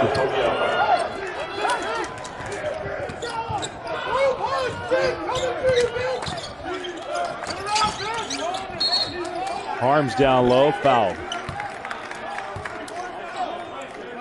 Great high-low entry pass, though, by Caleb Lohner.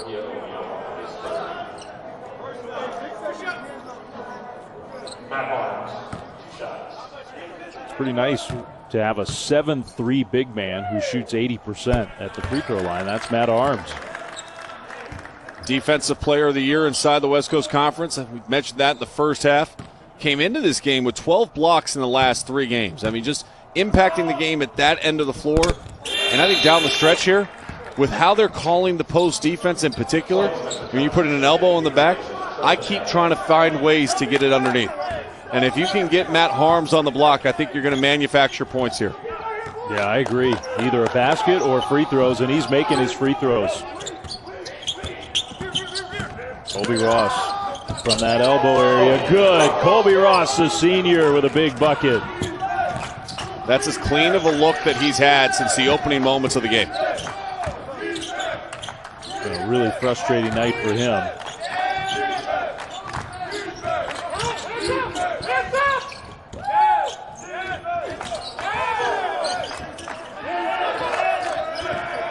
Shot clock winding down. Averett goes by Kessler Edwards, wrapped it up and in. Beautiful move. So much attention going to the bigs, and both bigs actually were improperly spaced, but because they were, and they were both running to ball side, it allowed that quick drive to the weak side. Even with foul trouble, 13 points, 5 assists for Averett.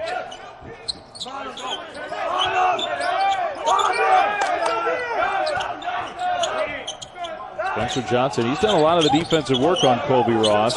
He's done a good job. Ross, tough contested 3 way off. Averett in transition. They call a blocking foul. The ball gets stuck between the rim and the backboard. And that's initiated by the poor shot. A lot of times you talk about turnovers. That's not going to go down as a turnover, but that was a poor offensive possession by Colby Ross and Pepperdine. And because of it, it allowed for the good run out and good transition that we haven't seen a lot of in the second half.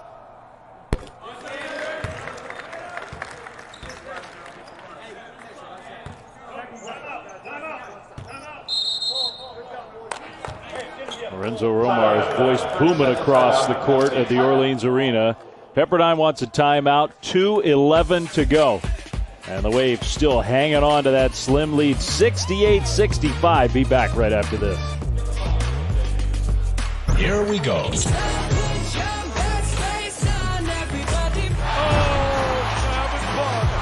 you kidding? Here we go.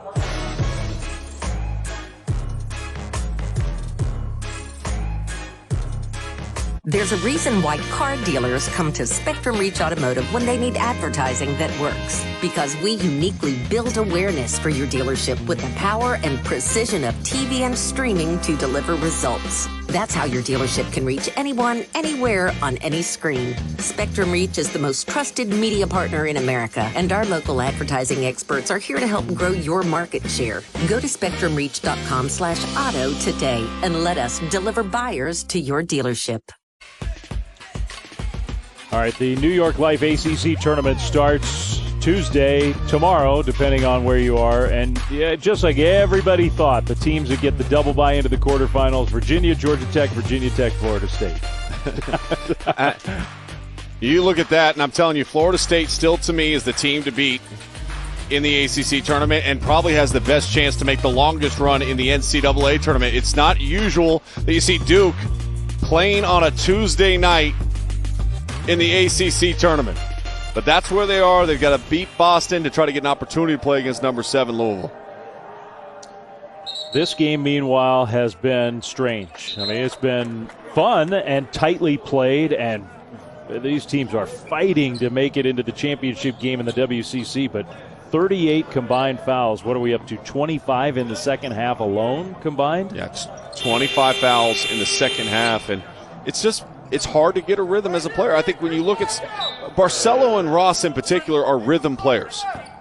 They need to be in have freedom of movement and the opportunity to kind of get their flow going and allow them to kind of step into their shot with confidence. And that has not happened in this game in the second half. And a lot of it's just because it's just been start and stop the whole way.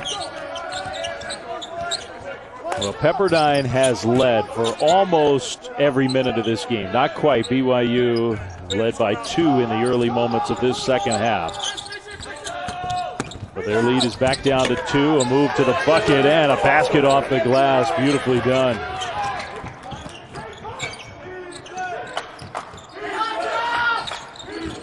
Patrick Altman, he's made some big shots for Pepperdine. Yeah, there's Harms from Lohner, and Harms almost missed it, but it goes down. Yeah. Caleb Lohner's doing an excellent job with the high-low entry pass down to Harms.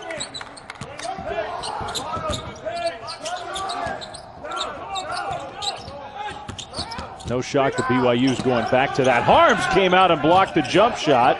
Dundee Smith got it back. Still 13 on the shot clock. Kessler Edwards wants to shoot that 3. He will. Came up short. Lohner rebound. Opportunity here for BYU to tie it, shift some of that pressure over to Pepperdine. With 1 minute to go in this semifinal game. 70-68 Pepperdine. BYU ball.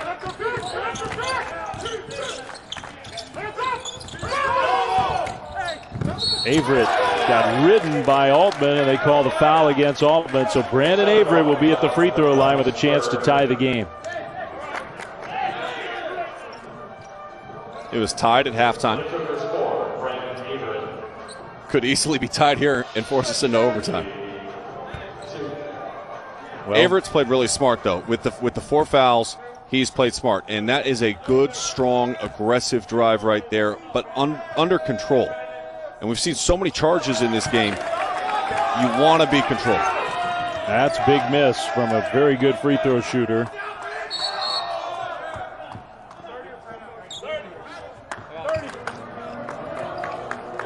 All right, so a 30-second timeout in Las Vegas. One more free throw to come. 47.9 left. 2-point ball game.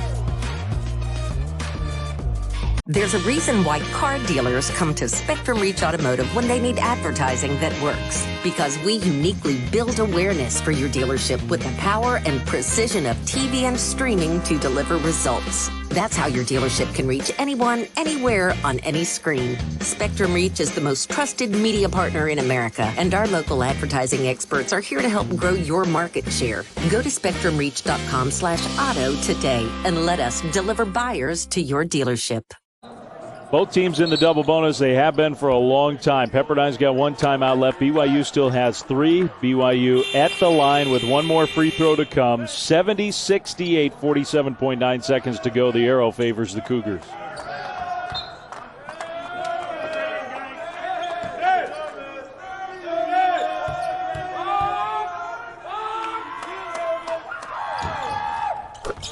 Averett made the second. It's a 1-point game. And it comes down to just getting a stop right here. You got no need to foul on this possession. And you come down to the other end of the floor. If I'm BYU, I'm looking for Matt Harms. Well, Pepperdine's going to be deliberate here. Screen for Ross. Open 3. No, he thought he made it. Here comes BYU down 1. Shot clock is off and a timeout for Mark Pope. Well, Colby Ross, he had that one lined up. He thought that one was going down. Instead, it's a timeout. BYU ball down 1 back in 30 seconds. There's a reason why retail businesses come to Spectrum Reach when they need advertising that works. Because we uniquely combine the power and precision of TV plus streaming to deliver results for businesses of all sizes. That's how your business can reach anyone, anywhere, on any screen. Spectrum Reach is the most trusted media partner in America, and our local advertising experts are here to help grow your business. Go to spectrumreach.com today and let us show you around the neighborhood.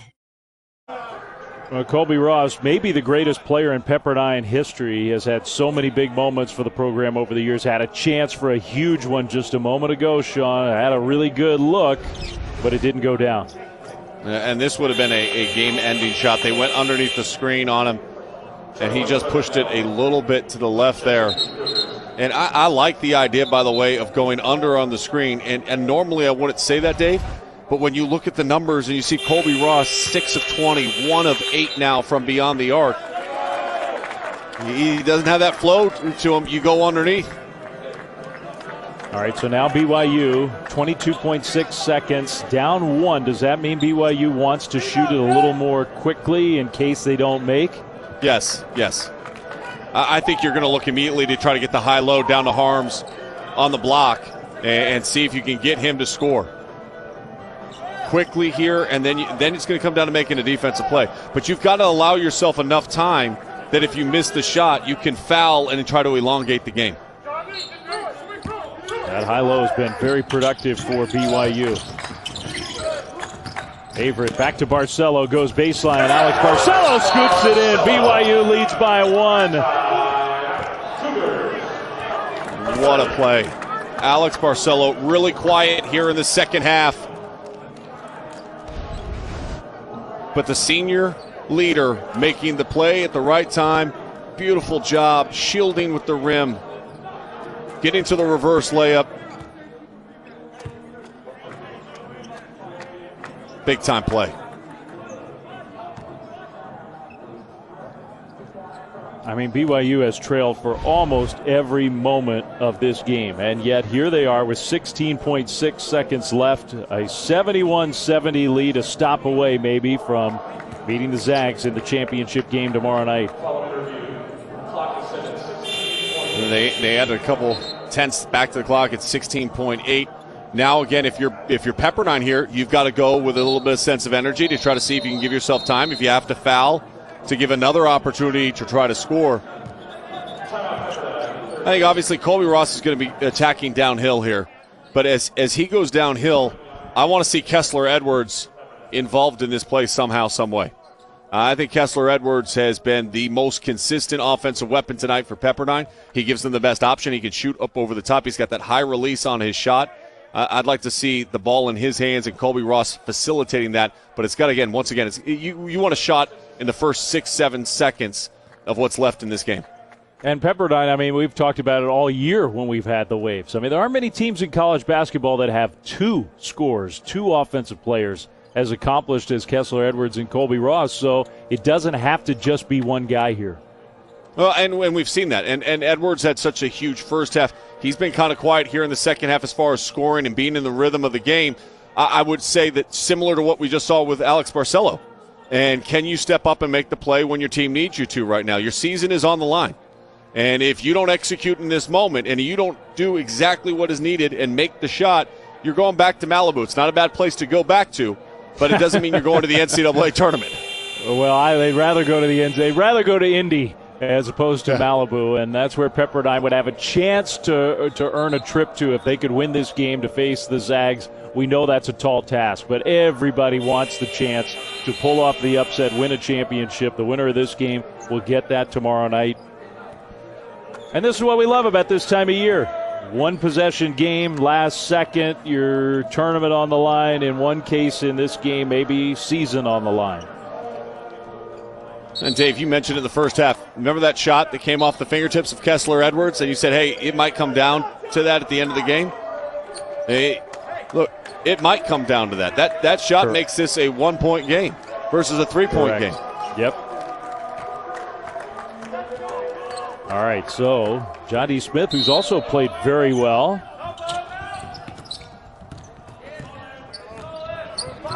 It'll be Altman bringing it up across midcourt.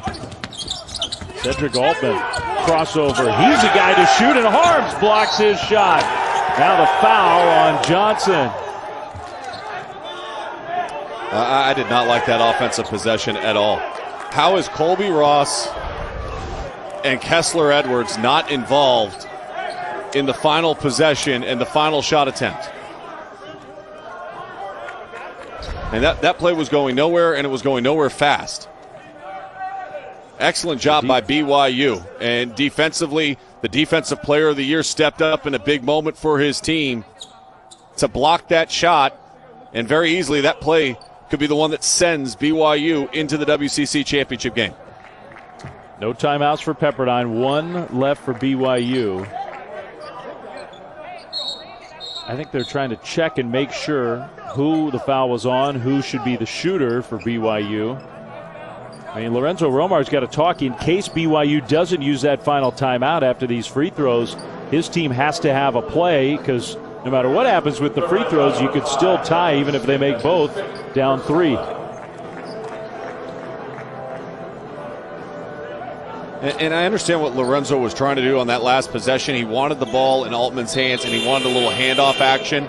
But they jumped the handoff line. I'd rather have Colby Ross get his hands on the ball immediately out of bounds.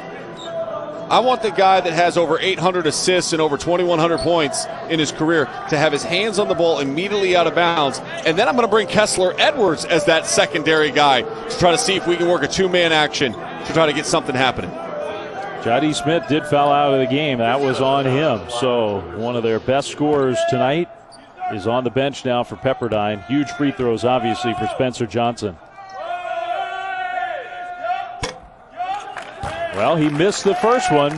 That changes things. 5.6, plenty of time to get down the floor quickly here, regardless if it's a make or a miss. Second one on the way. That one's perfect. 2-point game. Colby Ross catches. Colby Ross, the senior, across midcourt. Pull-up jumper to tie. Good! At the buzzer, Colby Ross ties the game and sends us to overtime. How about that? That is why I want the ball in the hands of the guy that's done it more than any player in your school history. He has scored more points. He has more assists. He makes winning plays, and this time a difficult shot. You could hear them say no foul, no foul. Sometimes when you yell no foul, no foul, you end up giving up real estate and you don't contest the shot. There was no hand up on the shot. Watch the defense. They're saying no foul, no foul. The hands stayed down. You're giving a clean look to Colby Ross. Excellent job to finish and knock down that shot. Wow, what a shot. Who doesn't want for a more guy basketball at 2:10 in the morning on the East Coast? Well, how about last year we saw Colby Ross and Pepperdine go to double overtime in a quarterfinal game. Who knows where we'll end up tonight, but the big shot maker, 7 for 21. Not your typical Colby Ross kind of night, especially the way he started. Hit 2 shots right away, and it looked like it was going to be a huge performance for him. Well, take that last basket and say, yeah, it's been a huge performance once again for Colby. Sometimes it's just that one shot that changes everything for how you perceive your night, how you feel about your night. You mentioned with Smith out, that puts Polk back on the floor. I think Polk's been outstanding at the defensive end, and they have him on Barcelo. He is so quick. Well, there he is again. He almost stole it away. I really don't understand why he hasn't played more minutes in this game, because they've been a better team to me when he's been out there. BYU is big and physical. Barcelo having a hard time even getting the ball. Pulls up at the elbow. That one goes. Beautiful shot. And the play kind of broke down, and Barcelo just steps in and knocks it down. This is fun, Dave. This is what March is all about. These teams have laid it on the line in this game. Ross, I mean, he knows Matt Harms is lurking, and that may have forced an awkward shot there. That ball goes off of Polk, though, out of bounds, so it's BYU basketball. I think they're going to talk about this one. Might be a conversation underneath the basket. I saw one of the other officials running in. And they're going to switch this. Or are they going to take a look? I think even though it's overtime, which I really never totally understood, it's still supposed to be the final 2 minutes of the overtime period to look on a contested out of bounds. Well, they didn't even look, Dave. They just reversed it. Yeah, so you can reverse it, but only not by going to the monitor at that point. You can just confer and say, okay, we got it wrong. And I think that's what they did. Edwards attacks. That one out of bounds off of Kessler Edwards.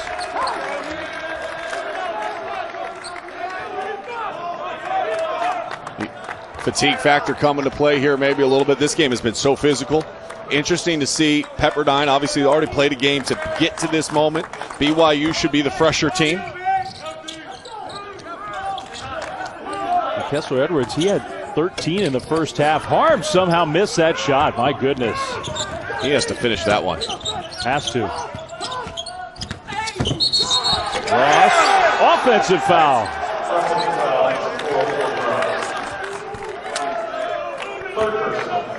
Only the third personal foul on Colby Ross, but you cannot be surprised that this is called a charge. He's had 2 of those called against him. 2 of his foul calls have been exactly that exact same play. Arms burned his dribble there.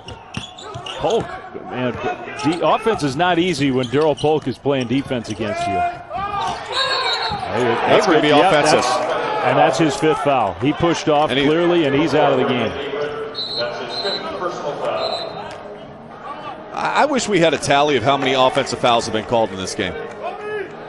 I think it might be an NCAA record. Hey, Dave, I'm not joking. That's the second one on him. I mean, he had one in early in the second half, I think, on the baseline, driving baseline, where it extended out.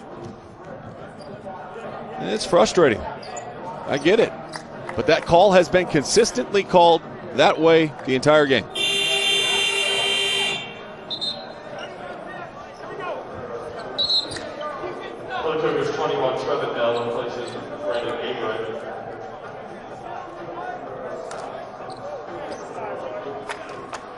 So Mark Pope, he used the full time to decide who was going to take Brandon Averett. Painful for him to sit down. Trevin Nell will come in the game. Averett's such a great playmaker for others, too, and we've seen that throughout the course of this game.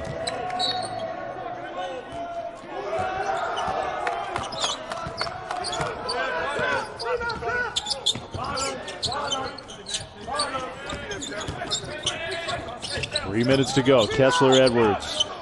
Back to Ross. Gets it back. Edwards, tough turnaround. Jumper is good. Man, how smooth is he? And that's unstoppable because of the release point on that shot.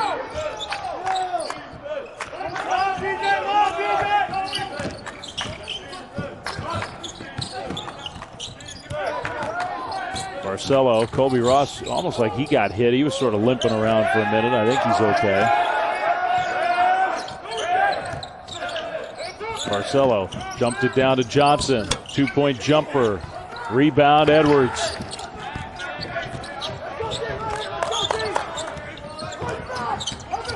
Pepperdine can go back ahead. Man, Ross almost pushed off again. Very close.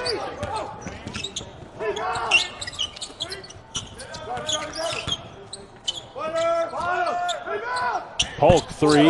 That one way off the mark. They'll call that as a foul against Victor Obioha. Not sure if that's the shot you want if you're Pepperdine in that moment. I see, sometimes in college basketball we get away from, the simple play. And we maybe overthink it or we don't want to say, hey, let's just run it back.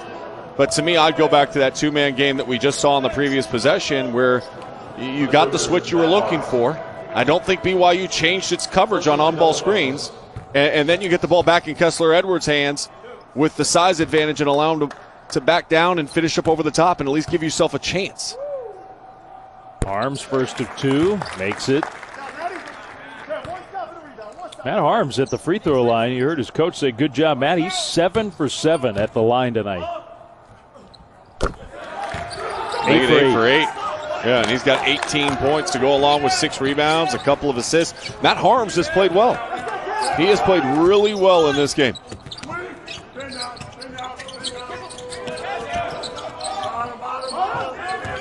Edwards against Lohner. Spin move. Edwards switched to the left hand, missed it. Now tapped and saved inbounds. Polk 3. Air ball.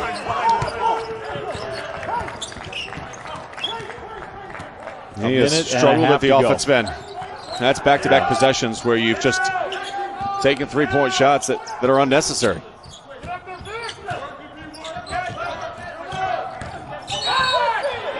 Offensive foul. Add to the tally.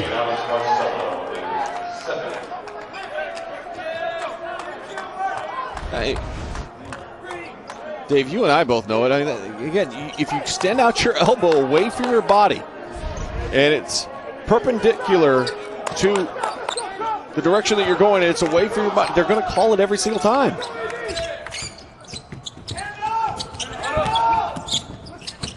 Colby Ross into the lane, elbow area, too strong, followed his own miss, loose ball, Barcelo, he gets hip checked. That's Colby Ross's shot too, he just missed it.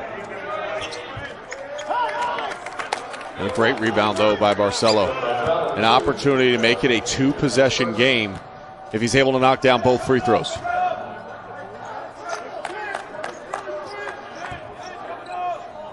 Who's got anything left in the tank?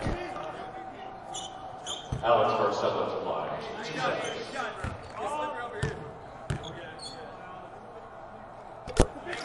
First one good for Alex Barcelo. He's made a lot of really big plays for BYU tonight. Huge down the stretch. And he's been perfect at the free throw line. 3 for 3. Not as many attempts, obviously, as Harms, but Barcelo, what a season he's had for BYU. First team West Coast Conference. That rebound he got was his 8th of the game. Made them both. 4-point lead for BYU. This is their biggest lead of the whole game.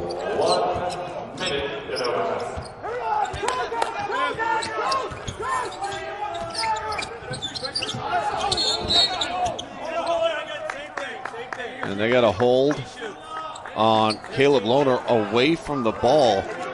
It's going to send Kessler Edwards to the free throw line. I mean, he's one of the best free throw shooters in the nation. And for Pepperdine, that's almost a best case scenario. Clock stops.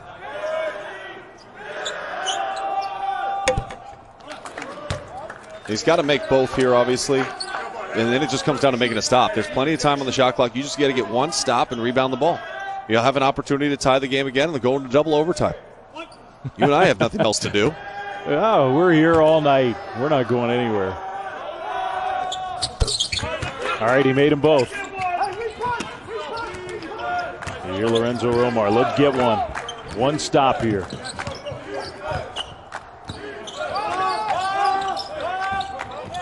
Trying to get the ball to Harms.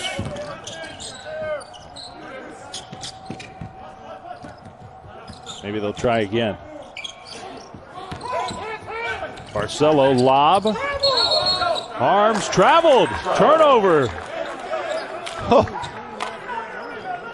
And part of that was because on the catch, he was looking for the pass. He wasn't looking to score there. He felt like he was off balance, and because of that, he hesitated.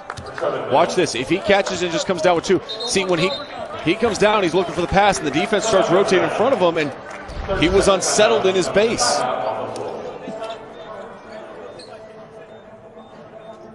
All right, so a timeout with 29.9 seconds to go. If by some way you're just joining us and you missed the last minute of regulation, BYU trailed basically the entire game until the very end. And Alex Barcelo, out of a timeout with a tremendous shot, wrapping it up and in, almost threw it up behind his back. So then, after a made free throw, Colby Ross down 2, needed this to send it to overtime, and what else would you expect from him? Well, we might expect one more, and 29.9 seconds left to go in this game, 2-point deficit now. I'm going to say the same thing I said at the end of regulation. I want Colby Ross's hands on the ball, and you're going to trust that the all-time leading scorer, all-time leading assist man at Pepperdine is going to make the right read. He's a senior. He has earned the right to have the ball in his hands, even though he has struggled from the field tonight. And if it's not him that's taking the shot, it better be number 15, Kessler Edwards. You've got time to really set up something here, but you got to go relatively quick because, again, you're down 2 points. If you miss, you're going to have to foul, and then it's a potential to be a 2-possession game. Sense of urgency right now for Pepperdine. BYU, last thing you want to do, foul a jump shooter. That doesn't mean you can't contest, though, and that's what we saw at the end of regulation. Winner meets Gonzaga tomorrow night for the WCC championship. A thriller here in semifinal number 2. That's not how I would describe our first semifinal tonight. This one has been a great game. All right, here we go. Polk with the ball in his hands. There's Kessler Edwards. We'll get to that spot. Johnson stole it and saved it in bounds. Barcelo, the great free throw shooter, fouled by Colby Ross. Let's remember it was Johnson at the end of regulation that did not contest the jump shot on Colby Ross that led us into overtime. An excellent job here, switching, awareness, plays over the top. The hustle play by number 20. Fantastic job, great effort. What a great play all the way around. The steal, the save, all of it. And now you get your best free throw shooter at the line. One more free throw away from making it a 4-point lead.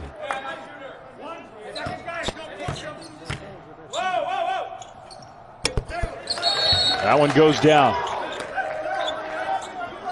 And a timeout by BYU.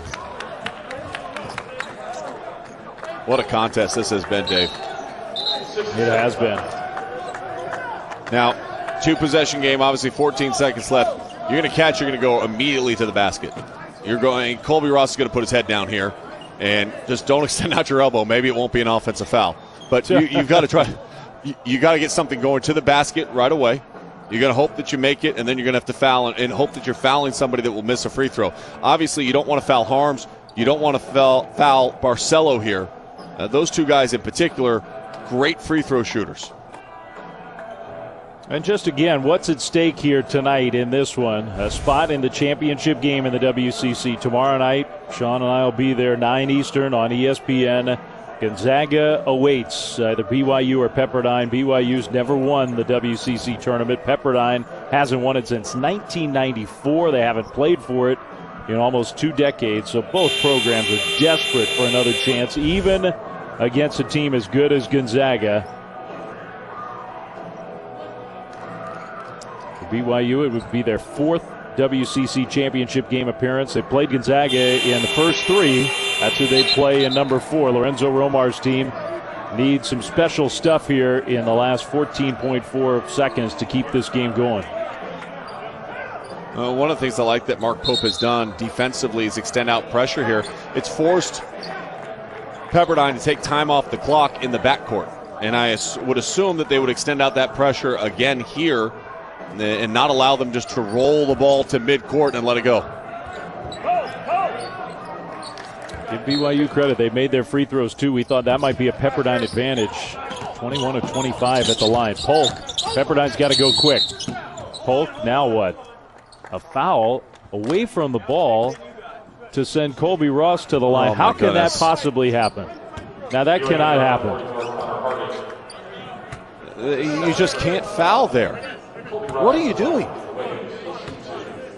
It's a 2-possession game. That's Force them to have to make a shot. I don't care if you get baited into it or what. Colby Ross makes the first of 2. I mean, he just bowled him over. Just ran right through him. Ooh, that is not a good play. Ross missed the second free throw, though.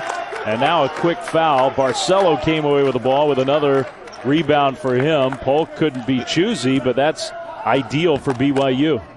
Yeah, that's going to end it right there. Barcelo goes to the free throw line. He makes 2. This game is over. Makes 1. This game is over. And then at that point in time, by the way, then it is the same defense we saw at the end of the first half. Just don't foul.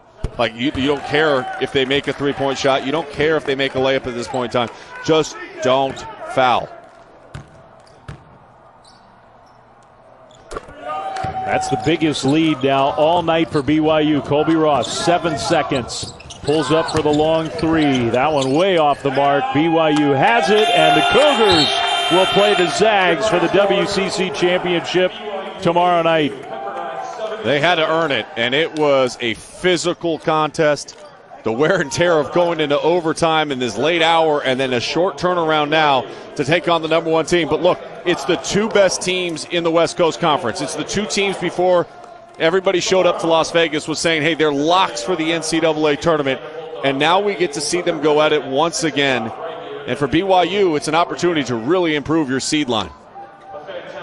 And if it is the last time we see Colby Ross, what a career for him. Mark Pope celebrating with Alex Barcelo, who just